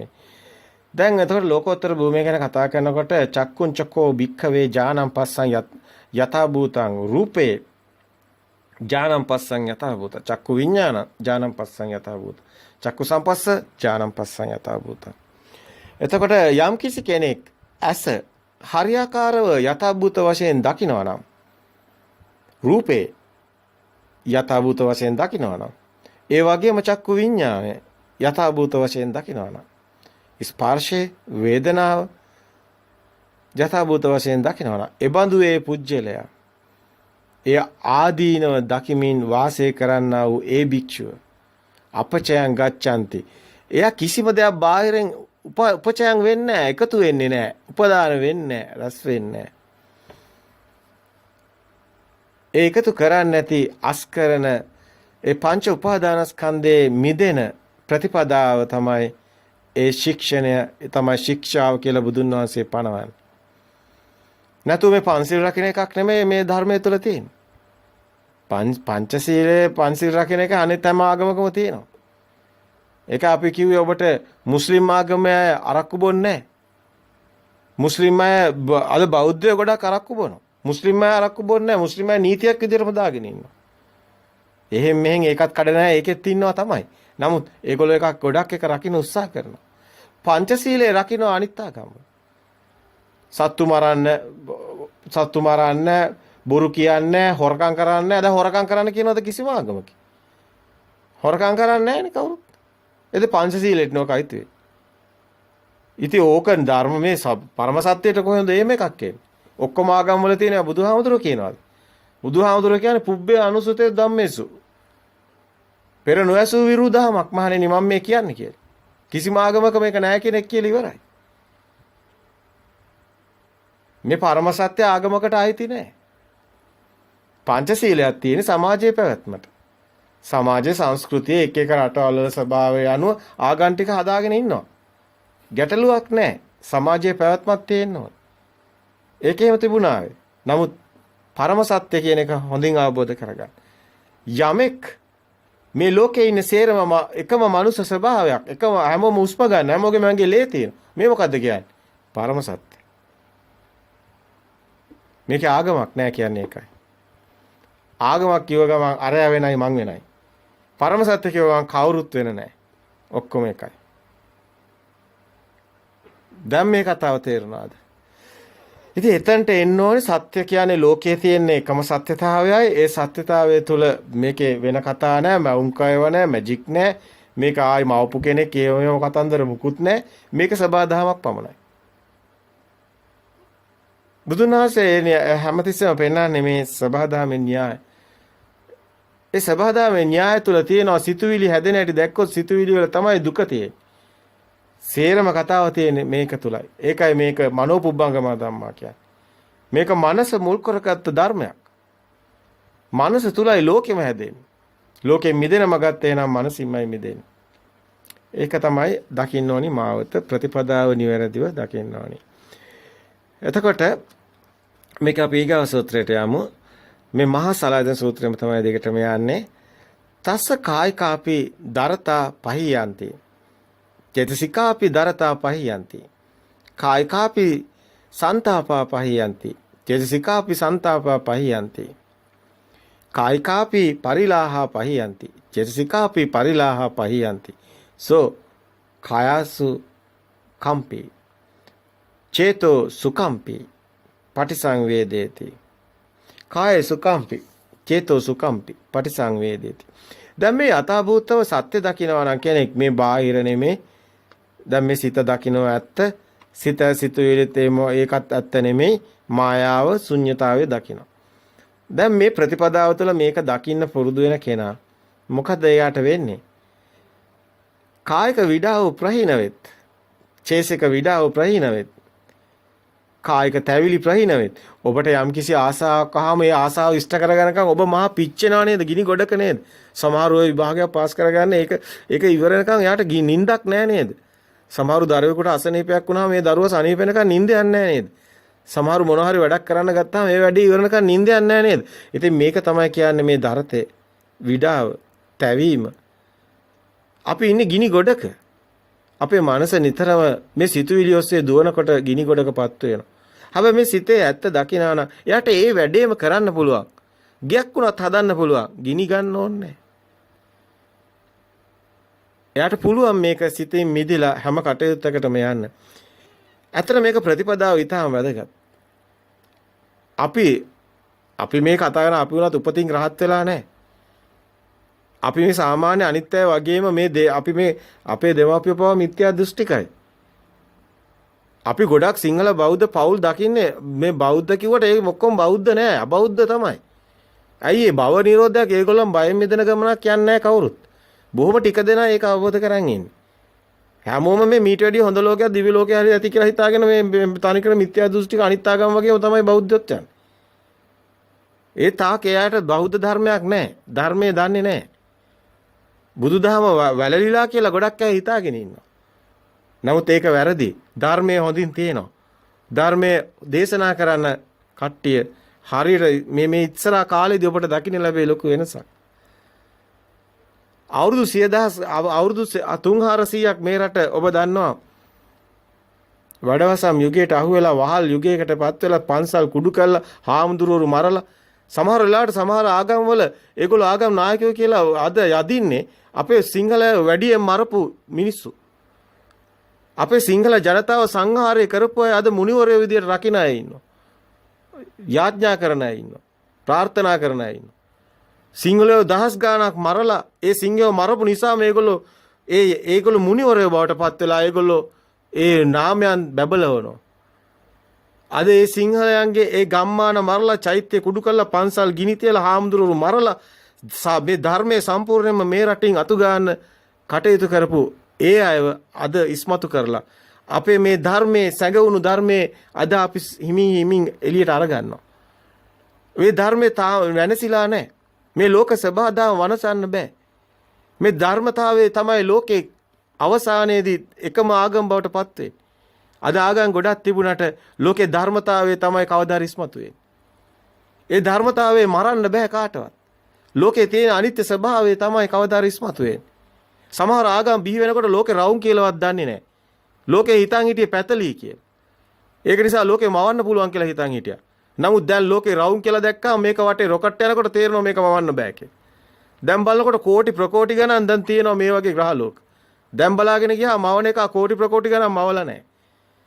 දැන් ඒකේම බොරුවක් බවට පත් වෙලා. දැන් මේක හැමදාම කරන්න බෑ. හැමදාම මිනිස්සුම මේ වගේ මෝහණය කළා බොරු කරන්න බෑ. කවදා හරි සත්‍ය එළි වෙනවා.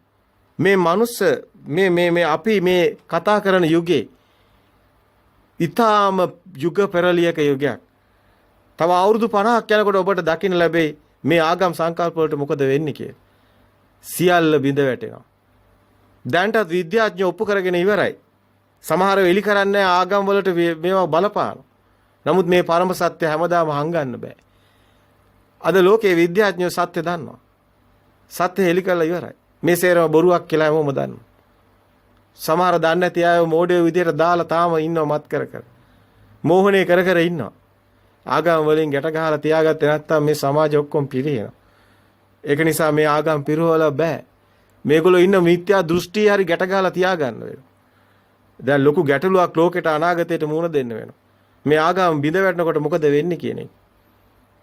කොහොමත් ඉස්සරහා ඔබට දකින්න ලැබෙයි විශාල කතාවක්. ඒක තමයි මුරුගසම් වැස්ස. අපි එතනින් එහාට ඒ ගැන කතා නොකරමු. අපි මේ ධර්මතාවයේ ඉස්මතු වෙන මේ යුගයේ ඔබ සමහර විට ඒ බොහොම ටික දෙනාගෙන් කෙනෙක් වෙන්න පුළුවන්.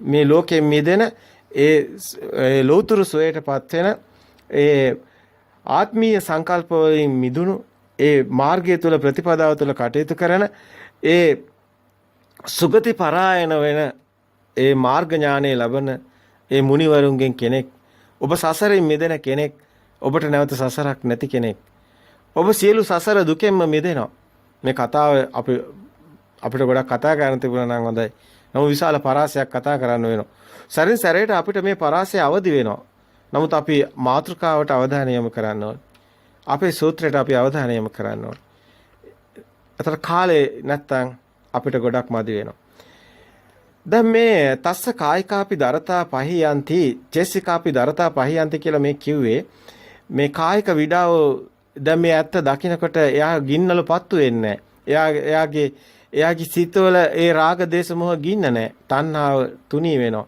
සියල්ලම ඡය වෙලා යනවා ආශ්‍රව ඡය වෙනවා කෙලෙස් ඡය වෙනවා ඒ කෙනාගේ හිත නිවෙනවා ඒ කෙනා සංසුන් සෝයක් සංසුන් මනසක් අභ්‍යන්තරයේ සිත අභ්‍යන්තරේ කාටවත් පේන්නේ නැහැ සමහරට අනිත් අය වගේම කටයුතු කරනවා. නමුත් අභ්‍යන්තරික මහා දියුණුවක් ලබනවා.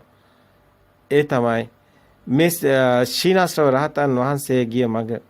මේ ප්‍රතිපදාව තුළ කටයුතු කරන කෙනෙක් සිත අවබෝධ කරගත්ත කෙනෙක් ලෝකය අවබෝධ කරගත්ත කෙනෙක් බවට පත් වෙනවා.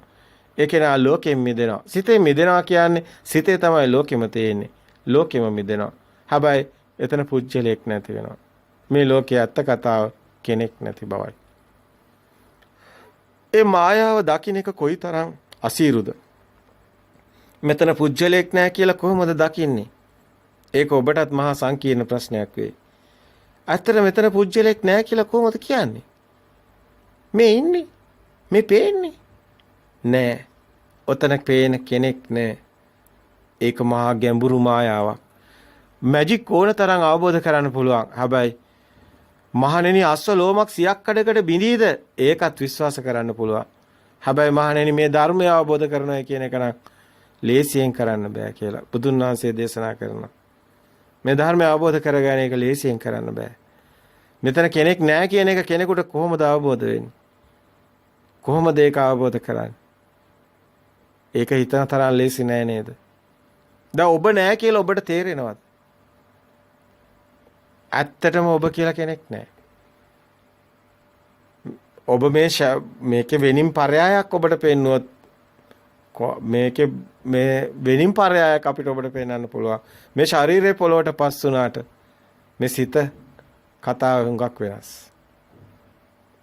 කෙනා කියන එක ශරීරේ නෙමෙයි.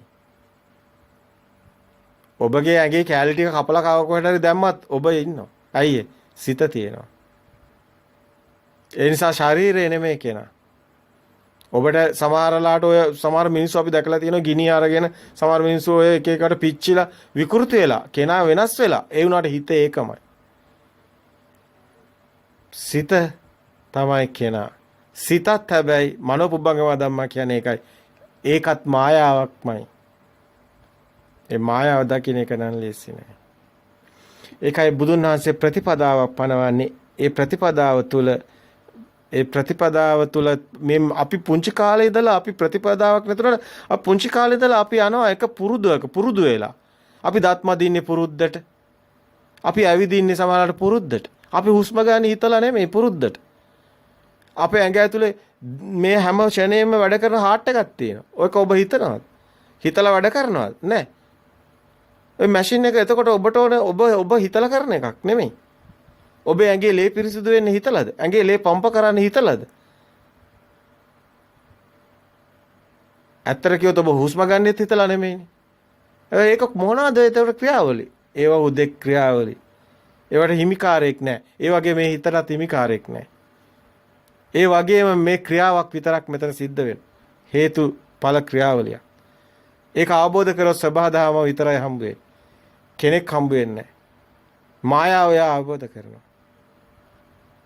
දැන් කෙනෙකුට දේ දුන්න නැහැ කියන්න බෑ. හැබැයි ඒක මායාවක්. අල්ලන්න බෑ. මෙන්න මේ වගේ හිත අල්ලන්න බෑ. මායාව. මේ තියෙනවා මේ නැහැ. මේ දැන් hina වෙලා ඉන්නවා. තව ටිකකින් අඬනවා. තව ටිකකින් බලවට කේන්ති කියලා රණ්ඩු කරනවා. මොකද්ද මායාව? hina වෙලා හිටපු එකද? ඒකත් පවතින්නේ නැහැ. අඬපු එකද? ඒකත් පවතින්නේ නැහැ. කේන්ති කියලා කෑ ගහපු එකද? ඒක පවතින්නේත් නැහැ. දැන් මොකද්ද මේ හිත? මේක ෂණෙන් ෂණෙන් වෙනස් වෙනවා. අපි රැවටෙනවා. අපි මේකට රැවටිලා ඉන්නේ. බොහොම පරිස්සමෙන් දකින්න ඕනි මේ පරම සත්‍ය කියන එක ලෝකේ තියෙන සත්‍ය කතාව. මේ තුල සත්‍ය තියෙනවා. ඕනතරම් බොරු කියතේ ඕනතරම් මිනිස්සු රවට්ටතේ බොරු කියලා. හැබැයි සත්‍ය හරි දුර්ලභයි. ඒක කියන කෙනෙක් හොයාගන්න හරි අමාරුයි. ඒක දකින කෙනෙක් දකින්නත් හරි අමාරුයි. හැබැයි ලෝකේ සත්‍යයක් තියෙනවා. ඒ සත්‍ය අවබෝධ කරපු අයත් ඉන්නවා. ඒ සත්‍ය අවබෝධ කරන්න පුළුවන් ඔබට හිතුවොත්. වෙලා තියෙන්නේ ඔබ ඒක විශ්වාස කරන්නෙත් නැහැ. ඔබ ඒක විශ්වාස කළොත් ඔබටත් දැනේවි. ඒ සත්‍ය ඔබටත් අවබෝධ කරගන්න හැකියාව ලැබෙවි. ඔබ විශ්වාසයේ නැමැති මේ සත්‍ය කියන දෙයක් තියෙනවා. මම මේක හොයන්න ඕනි කියන හැඟීම આવොත් ඔබ නිවන් දකිනවා. ඒ මග යනවා. දැන් අපි ඊගා සූත්‍රයට එමු. දැන් අපි මේ සූත්‍රය තුල අපි පෙන්වුවේ තස්ස කායිකාපි දරතා පහියන්ති චේසිකාපි දරතා පහියන්ති කියලා මේ දරතේ කියන එක ප්‍රහීන වෙනවා. දරතේ කියන්නේ විඩාව, කයට සිතට දැනෙන විඩාව. කායික තැවිලි ප්‍රහීන වෙනවා, චෛසික තැවිලි ප්‍රහීන වෙනවා. චෛසික දැවිලි ප්‍රහීන වෙනවා කියන්නේ මේ භික්ෂුව කාය සුඛයත් චෛසික සුඛයත් විඳිනවා කියන එකයි. කායම්පි ඒක අවසානයේදී කියන්නේ කාය සුඛම්පි චේතෝ සුඛම්පි පටිසංවේදේති කියන එක. ඒ සුඛම්පි කියන්නේ එයාට චෛසික වල ගින්න නෙදුනව සුවයක් දැනෙනවා. එතකොට ඒ කායට මේ මිදෙනකොට සුවයක් දැනෙනවා. යා තථා භූතස්ස දිට්ඨි සාස්ස හෝති සම්මා දිට්ඨි. සම්මා සංකප්ප, සම්මා වායාම, සම්මා සති, සම්මා සමාධි.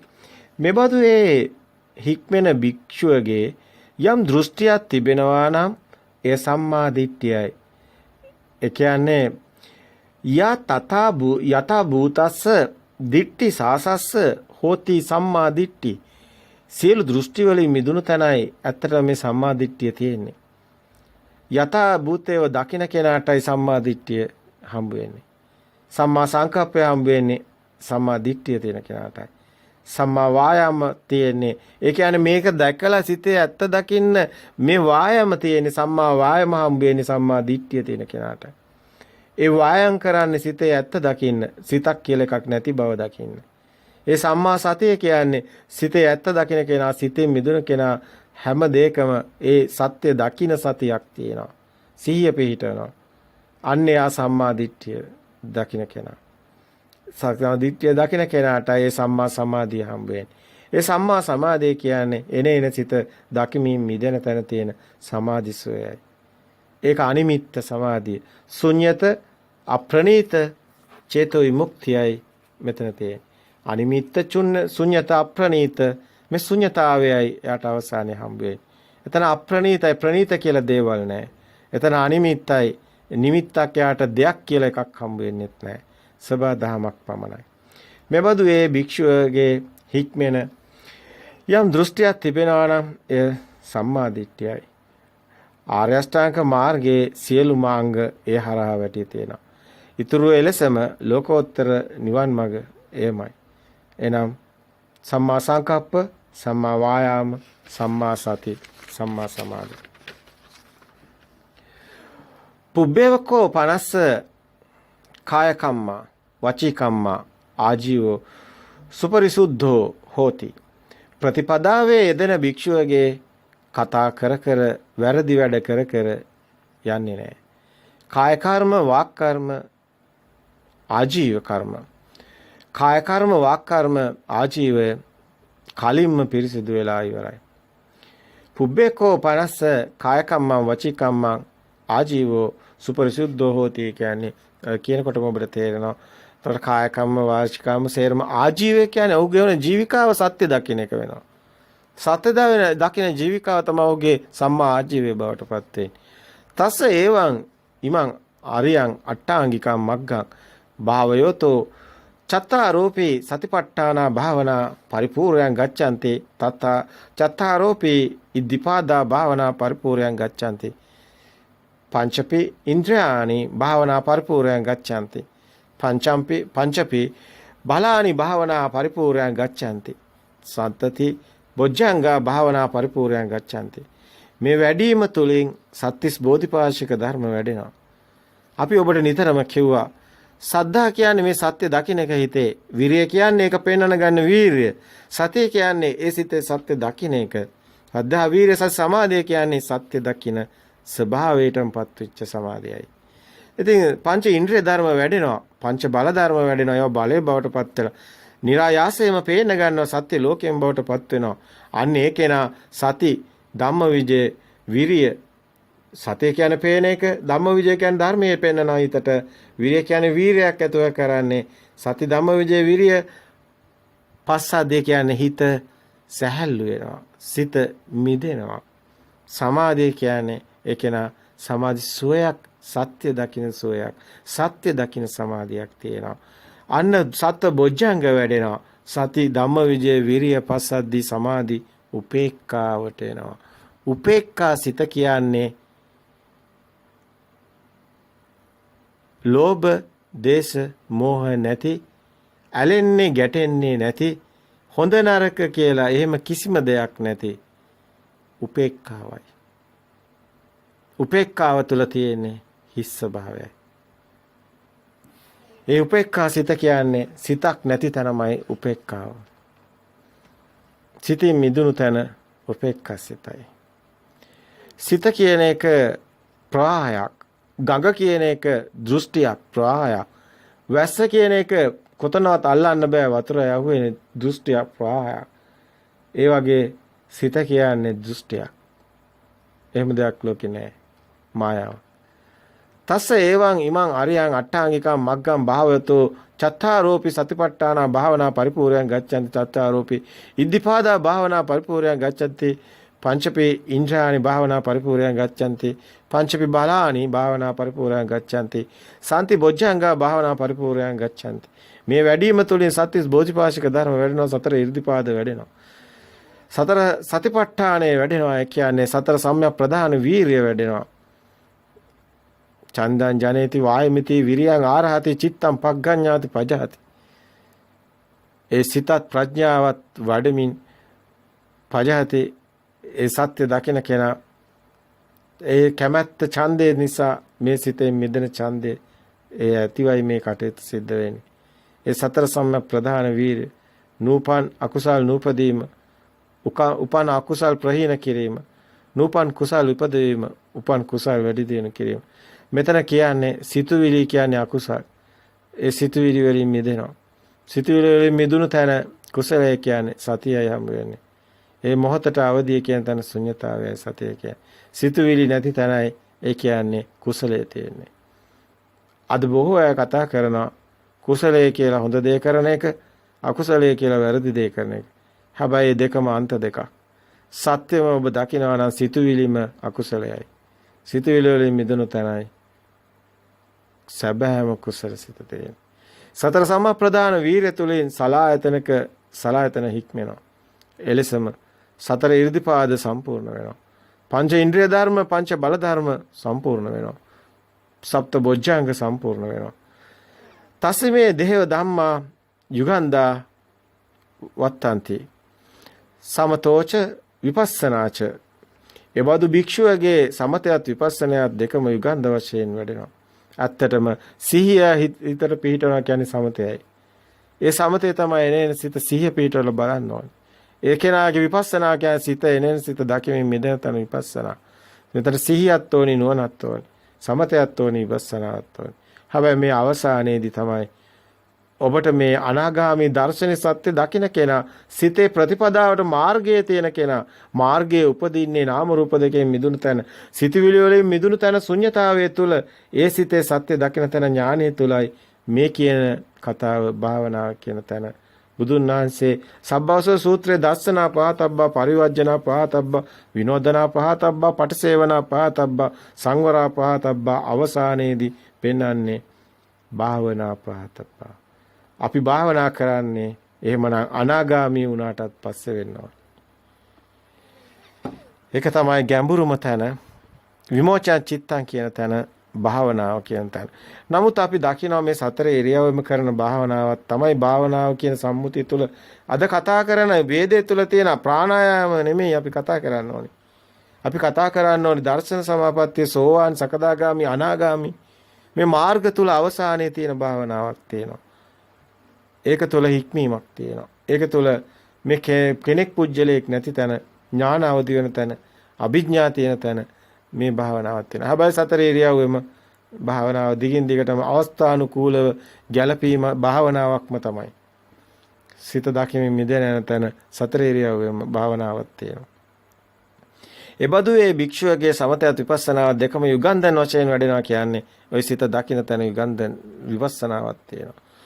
සෝය ධම්මා අභිඤ්ඤා පරිඤ්ඤය තේ ධම්මා අභිඤ්ඤා පරිජානාති යේ ධම්මා අභිඤ්ඤා පහතබ්බා තේ ධම්මා අභිඤ්ඤා පජහත යේ ධම්මා අභිඤ්ඤා භාවනා භාවේ තබ්බා තේ ධම්මා අභිඤ්ඤා භාවේති යේ ධම්මා අභිඤ්ඤා සච්චිකා තබ්බා යේ ධම්මා අභිඤ්ඤා සච්චිකාරෝති. මේවා ගොඩක් අය දන්නේ නැහැ. අපි ඒක දැක්කා. ධර්මයේ දේශනා කරන ගොඩාක් ඒවා අපි දේශනා අහන් ඉන්නකොට අපිට තේරෙනවා. ගොඩක් අය දන්නේ නැහැ විඥානය කියන්නේ මොකද්ද? ප්‍රඥාව කියන්නේ මොකද්ද? ඥානය කියන්නේ මොකද්ද? අභිඥා කියන්නේ මොනවද කියලා. නමුත් මේ සේරම සිතින් ඔබට දකින්න පුළුවන්. සිත කියන්නේ විඥානේ. ඒකේ අනිත්‍ය ඒ සිතේ සත්‍ය දකිනකොට ඒ සිත මායාව අවබෝධ වෙනකොට ඒක ප්‍රඥාවෙන් වෙන්නේ. හැබැයි ඒක දකිනකොට බාහිර කෙනෙක් ඉන්නෝ වගේ Tamanට Tamanගේ දිහා දකින්න ඥානයක් එනවා. ඒ ඥාන නැතුව කවුරුත් මේ ඉතුරු ටික යන්න බෑ මාර්ගය තුල. නාම රූප දෙකේ මිදෙනකොට බාහිර නෙමෙයි හිතත් නෙමෙයි කියලා හිතෙනුත් මිදෙනකොට ඒ කෙලෙස් තියෙනකන් එයා සිතේ සත්‍ය දැක යන්න ඕනේ. සෝවාන් තැනත් මාර්ගයේ තියෙන තැන එයා සිත පෙන්වන්න ඕනේ. එයා ඊට පස්සේ රූපයෙන් මිදෙනවා බාහිර නෙමෙයි කියලා මිදෙනවා. බාහිර නෙමෙයි කියලා මිදෙනකොටම ඒකේනා උජ්ජල භාවයෙන් මිදලා දකින්නකොටම සෝවාන් එක මොහොතක් හරි සත්‍ය දකින්නවා. සෝවාන් ඵල ඥාණයට එනවා. අන්න ඒ කෙනාට කෙලස් පේනවා. ඒ මේ හැම තැනම ඥානයත් එක්ක මේ කසිය පීඨවනවා. හැබැයි මේ සිත මිදෙන තැන තමයි ඥානෙ සකස් වෙන්නේ.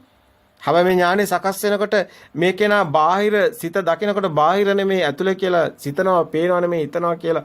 හැබැයි හිතන දේ සිතුවිලත් මායාව දකිනකොට ඒ කෙනාට මේ ඇත්ත ලෝකයේ ගිලිහෙනවා ටික ටික හරයක් නැති වෙනවා. අසාරයට යනවා. නිබ්බිදාව කලකිරීමට එනවා සිත ගැන. අන්න එතන තමයි ඒ කෙනාට අනාගාමී භූමියට එන පාර එන්නේ. හැබැයි එතන අනාගාමී මාර්ගඥානෙ තියෙනවා. හැබැයි සකදාගාමී මාර්ගයක් ඔබට පේන්න තියෙනවා. ඔබට පේන්නේ නැති වුණාට මේ මාර්ගයේ යනකොට එයා බාහිරින් මිදෙනවා, නාමිනුත් මිදෙනවා, නාමේ සත්‍ය දකින තැන යට සකදාගාමී මාර්ගය පේනවා. හැබැයි එයා එතන සත්‍ය දැකලා ඒකෙන් මිදෙනකොට අනාගාමී මාර්ගය පේනවා.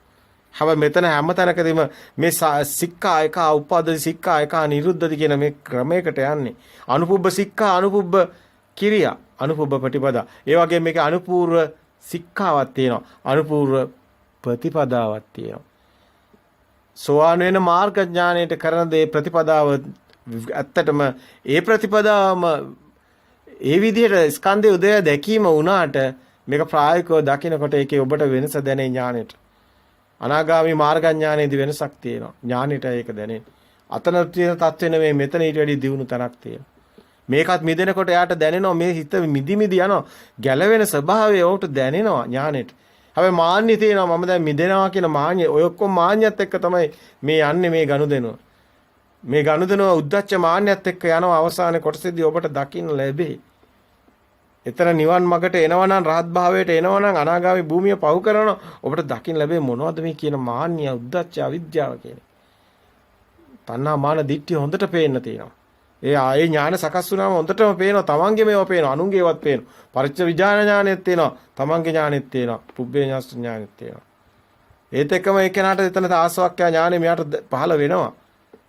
නෑ කියන්න එපා පහළ වෙනවා.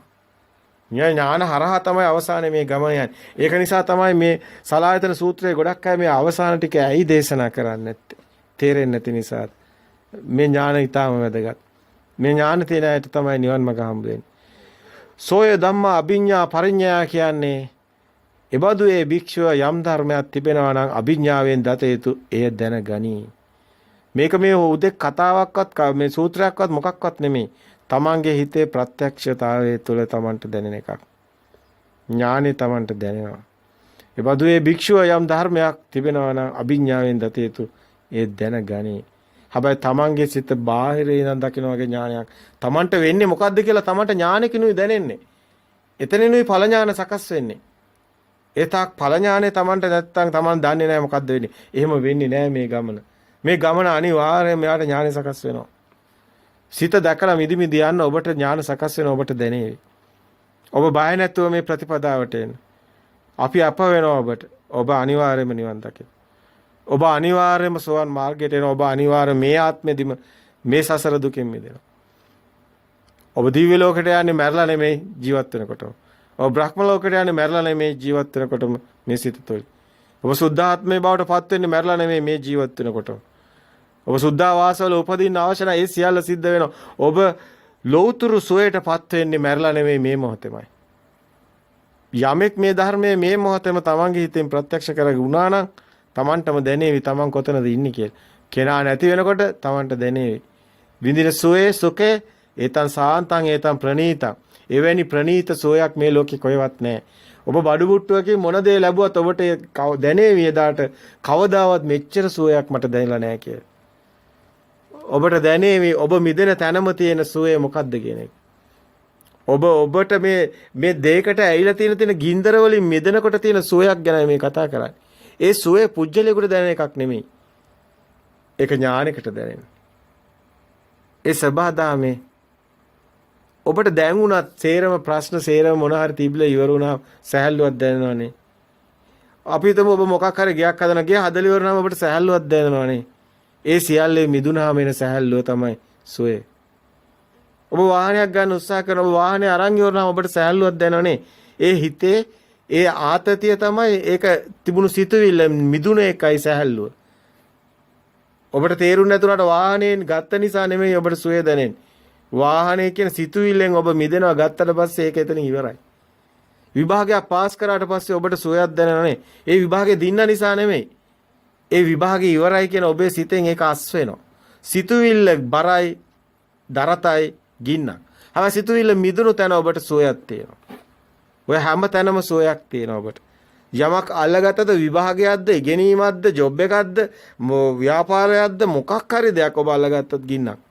හැබැයි ඒක ඉවර වෙච්ච ගාම සෝයේ සුඛේ ඔබට හම්බ වෙනවා. අන්න ධර්මයේ තුල පෙන්නන ඒතං සාන්තං ඒතං ප්‍රණීතං යදිදා සබ්බ සංකාර සමතෝ. දැන් දැක්කද ඒක? සියල්ල සිත ගින්න මිදුණු තැන දැනෙන සෝය, සියල්ල අවසන් වුණාම දැනෙන සෝය සාන්තයි ප්‍රණීතයි. ඔබ මරණයක් නැහැ කියන එක අවබෝධ වුණාම කොහොම සෝයක් දැනෙන්න ඕන? දැන් ඔබ මරණයක් තියෙන ඉඳන් හැමතිස්සෙම බයයි ඉන්නේ, මරබියනේ ඉන්නේ. අසනීපුණත් බයයි, මැරෙයි කියලා බයයි. එහෙමනේ. දැන් ඔබ මරණයක් නැහැ කියලා දැනගත්තොත් මොකද වෙන්නේ? කොයිතරම් සෝයක් දැනෙන්නවද? දැන් මරණයක් නැති කෙනෙක් කොහොමද ඉන්නේ? දැන් හිතා ගන්න පුළුවන්ද සදා අමරණීය කෙනෙක්ගේ ස්වභාවය? කොයිතරම් සෝයක් තියෙනවද? දැන් එයාට මරණ කතාවක් නැහැනේ. ඒතකොට දැන් එයාගේ මරණ බිය සම්පූර්ණයෙන් නැති වෙනවානේ. මරබිය නැහැනේ. මරබිය නැති තැන දැනෙන සෝය ගැන ඔබට හිතන්න පුළුවන්. නිකන් සිතුවිල්ලකටවත් හිතන්න පුළුවන්. ඇත්තටම සෝයක් තියෙනවා. ඔක ඔබට දැනෙලා නැහැ. ඒක නිසා ඔබ ඒක ගැන දන්නේ නැහැ. ඒකට ඕනි කරන ඥාන ඔබට නැහැ. ඔබ අන්ධකාරයේ ඉන්නේ. ඔබ මරණයට බයයි ඉන්නවා. මැරෙයි කියලා හිතන. මැරෙන කෙනෙක් ඉන්න එපා. ඔබ මෝඩෙක් බව ඔබ දන්නේ නැහැ. හැබැයි මේ සත්‍ය අවබෝධ කරපුවා දන්නවා. අර අසේවනාච බාලාණන් කියන එක බුදුන් වහන්සේ කියනවා බාලයෝ ආශ්‍රයට යන්න එපා කියලා. සත්‍ය අවබෝධ වුණාට පස්සේ. ඒ මැරෙන මිනිසුත් එක්ක නොමැරෙන මිනිහෙක් කොහොමද ඉන්නේ? ඒක නිසා තමයි මේ ප්‍රතිපදාව තුළ යනකොට ඔබ බොහොම පරිස්සමෙන් ඕනි කටයුතු කරන්න. මොකද ඔබ යන්නේ මැරෙන්නේ නැති කතාවක් ඇතුලේ. නමුත් ඔබ ආශ්‍රය කරන්නේ මැරෙන මිනිස්සු. කොහොමද ඔබ යන්නේ දැන්? ඔබම හිතලා බලන්න කොහොමද මේ ප්‍රතිපදාව යන්නේ කියලා. දැන් ඔබට සිද්ධ වෙනවා එහෙමනම් මේ මිනිස්සුගේ පොඩක් ඈත් වෙලා කටයුතු කරන්න. ඇත්ත කතාව තමයි ඔය කිව්වේ. ඕක තමයි පෙන්නන්නේ පටිසේවනා පහතබ්බා අදිවාසනා පහතබ්බා පරිවර්ජනා පහතබ්බා කිය. ගොඩක් අයට තේරෙන්නේ නැහැ. සබ්බව සූත්‍රය මොකද්ද මේ කිව්වේ කියලා. හරි. අපි මේ කියන වාක්‍යයේ බුදුන් වහන්සේ මේ අවසාන කොටස යන්නේ මහා සලායතන සූත්‍රයේ සෝයේ ධම්මා අභිඤ්ඤා පරිඤ්ඤාය තේ ධම්මා අභිඤ්ඤා පරිජානාති. එබඳු ඒ භික්ෂුව යම් ධර්මයක් තිබෙනවා නම් අභිඥාවෙන් දත යුතුය දැනගනි. අභිඥාවෙන් ප්‍රහීන කළ යුතු ධර්මයක් තිබෙනවා නම් ඒ භික්ෂුව තුළ එය ප්‍රහීන වේ. දැන් දැනගත යුතු අභිඥාවෙන් ධර්මය අභිඥාවෙන් ඒක දැනෙනවා ඇත්තටම. ප්‍රහාණය වෙන දේවල් අභිඥාවෙන්ම ප්‍රහාණය වුණ බව දැනෙනවා. යම් ධර්මයක් අභිඥාවෙන් වැඩි යුතු නම් ඒ වැඩෙන බව දැනෙනවා. යම් ධර්මයක් අභිඥාවෙන් සාක්ෂාත් කළ යුතුද ඒ ධර්මයේ සාක්ෂාත් වන බව දැනෙනවා. මොකද්ද මේ කියවේ?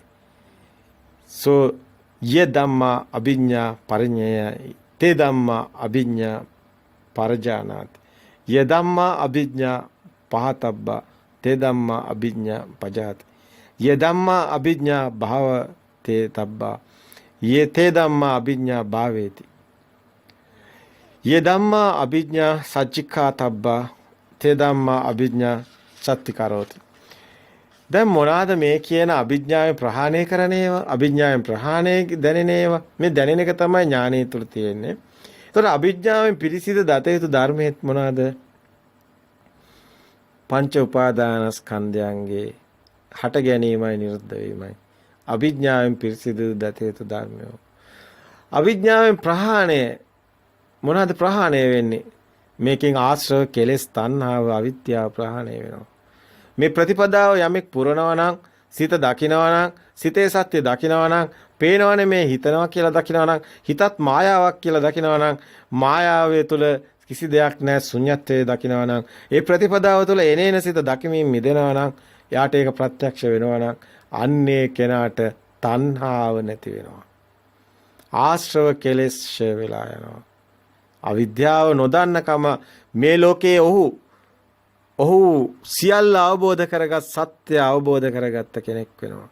අවිද්‍යාව ප්‍රහාණය වෙනවා. අන්න ප්‍රහාණ ධම්මයෝ. අභිඥාවෙන් ප්‍රහාණය වෙන ධම්මයෝ කියන්නේ ආශ්‍රව කෙලෙස් තණ්හා. ඒ කියන්නේ අවිද්‍යාව භව තණ්හා.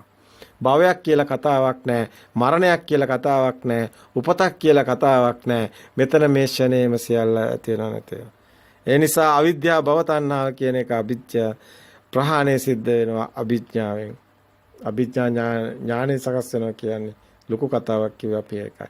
එතකොට අභිඥාවෙන් එතකොට වැඩි යුතු ධර්මයේ කියන්නේ මොනවාද? එයා වඩන්නේ හිත බලන එක, එනේන සිතේ සත්‍ය දකින්න එක වැඩෙන්නේ මොකද්ද? එතකොට සමත විපස්සනා වැඩෙනවා.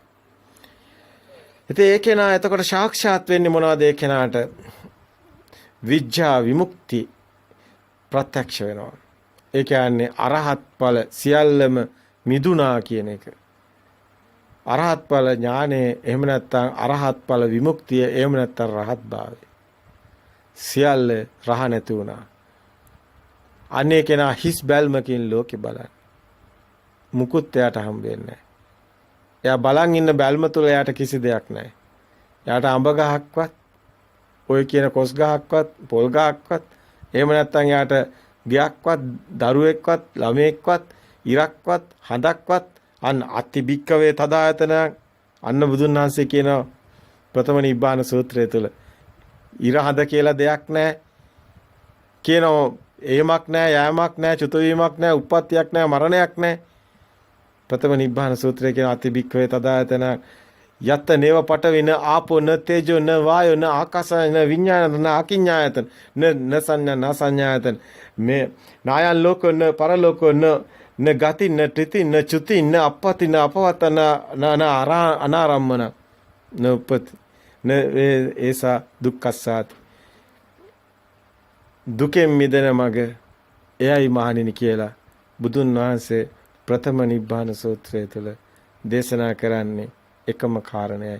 මහා සලායතන සූත්‍රය තුලත් බුදුන් වහන්සේ පෙන්වුවේ ඒකමයි. ඒ ප්‍රතිපදාව ඒ මග.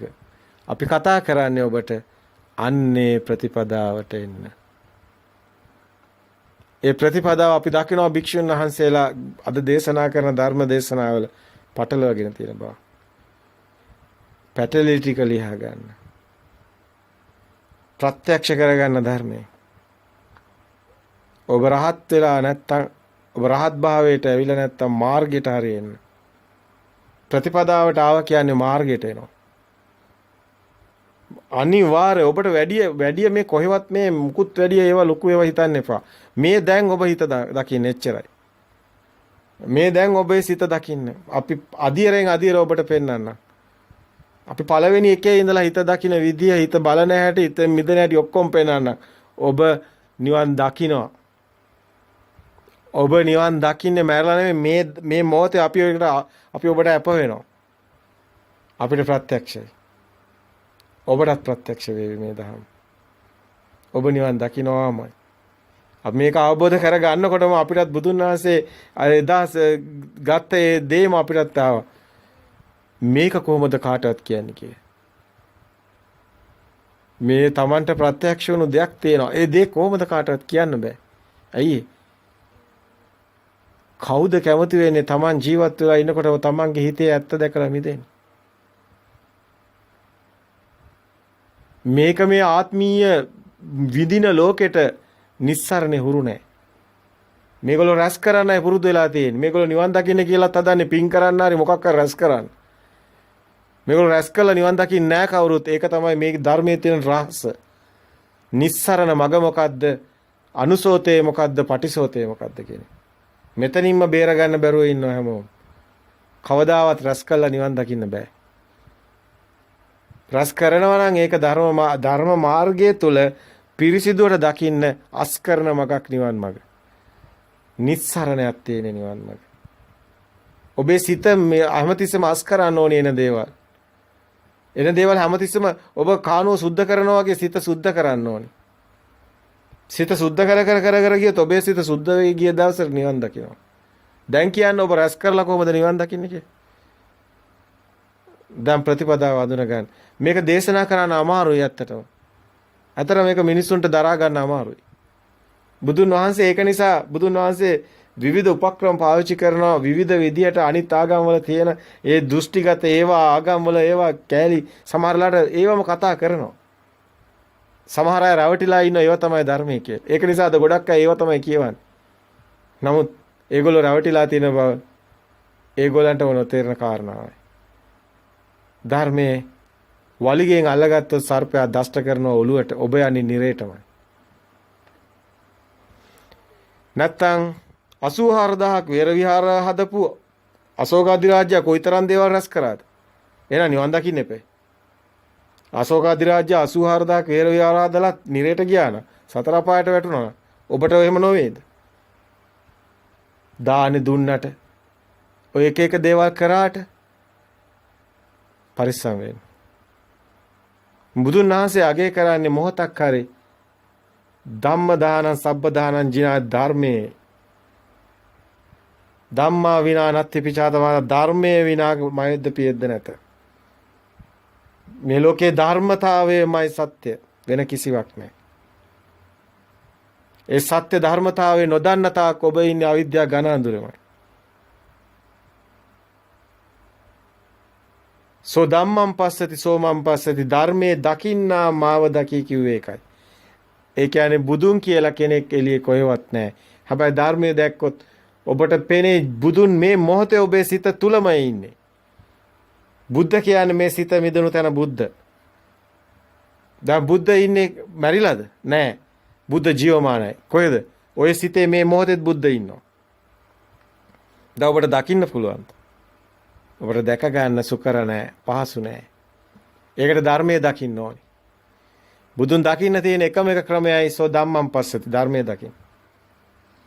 ධර්මයේ දකින්න එක සුකර නැහැ. ඒක රැස් කරන මගක් නෙමෙයි අස් කරන මගක්. ඔබ ඉන්නේ දෘෂ්ටි වල ආගම් වල තියෙන අර සංස්කෘති ට්‍රැඩිෂනල් වල රැවටිලා. ඔබ කොඩියක් උස්සගෙන පෙරහැරේ ගියාට නිවන් දකින්නේ නැහැ. අපිට ගොඩාක් දේවල් එහෙම කියත හැකි ඔබ පව් කියලා අපිට හිතෙනවා. ඔබ එතකොට තව මානසිකව වැටෙනවා. ඒක නිසා අපි නිහඬ වෙනවා. ඔබ කරන දේවල් කරලා බලන්න. මොනවද වෙන්නේ කියලා ඔබට දැනෙයි. අපිට කනගාටුයි. මේ මාර්ගයේ යමෙක් සත්‍ය යන්තම් හරි ඉඟියක් තියෙනවා. මේක කාටවත් එහෙම බලෙන් දෙන්න අවශ්‍යතාවයක් නැහැ. උදෑසන ඉර පායනකොට අන්ධකාරය මැකෙනවා කියලා කාටවත් කියන්න ඕනද? එයාට ඒක දැනෙනවා. ඔබේ සිතට දවසක දැනෙයි ඔය අන්ධකාර සිතට ඉරක් පායනවා. අන්න එතන නිස්සරණයක් තියෙනවා. අන්න එදාට ඔබ ඒ ටික තව ටිකක් හොඳට බලන්න. ඔබ නිවන් දකිනවා. එහෙමනම් ඒ දවස එනකන් ඔබට සසර යන්න වෙනවා. දුක් විඳින්න වෙනවා. ඔබ දුකෙන් ගලවෙන එක සුකර නැහැ. ඔබටම බාරයි ඔබගේ ගැලවීම. ඔබගේ මිදීම ඔබටම බාරයි. අපි ඔබට සත්‍ය පැවසුවා. ඒ දරා ගන්න ඔබට ශක්තියක් නැත්තම් ඒ ඔබගේ අසරණකමයි. හැමතෙම තෙරුවන් සරණයි. තෙරුවන් සරණයි. මහා සලායතනික සූත්‍රය මජ්ක්‍ධිම නිකායේ තුන්වෙනි පරිච්ඡේදය බුද්ධ ත්‍රිපිටක 12 වෙනි කොටසේ 12 වෙනි පොතේ මජ්ක්‍ධිම නිකායේ තුන්වෙනි පරිච්ඡේදයේ බුද්ධ ත්‍රිපිටකයේ 12 වෙනි පොතේ 594 වෙනි පිටුවේ මහා සලායතනික සූත්‍රය. මහා සලායතනික සූත්‍රය.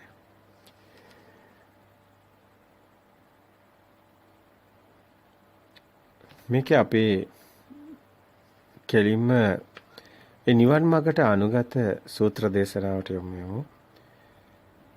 අපි මේ මහා සලායතනික සූත්‍රය කිව්වම සලායතන කිව්වම හැමෝම දන්නවා අසකන දිවනාසය මේ ආයතන හය තමයි සලායතන කියලා.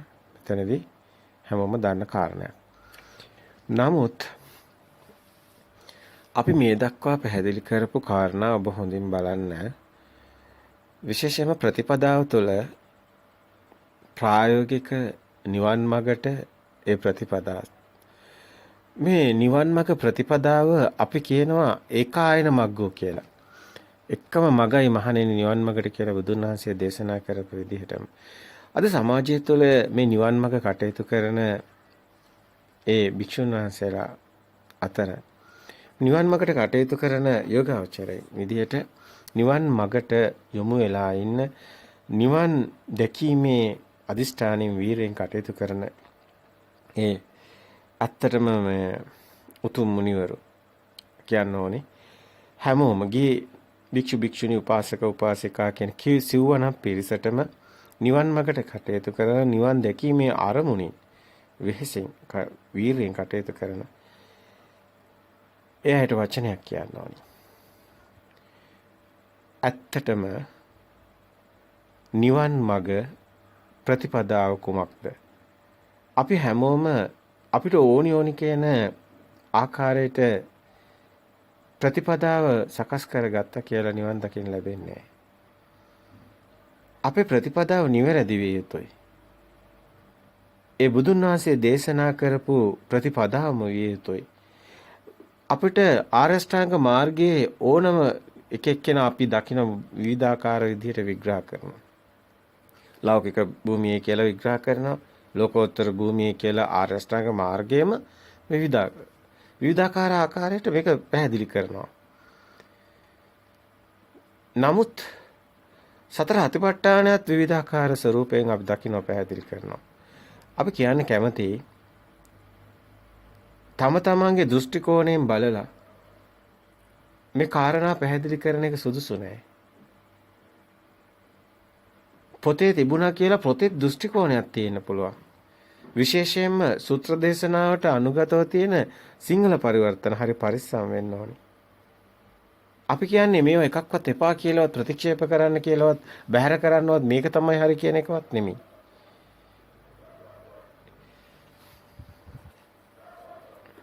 අර ඉද අර කියනනේ මේක තමයි හරි අනිත්‍ය වශයෙන්ම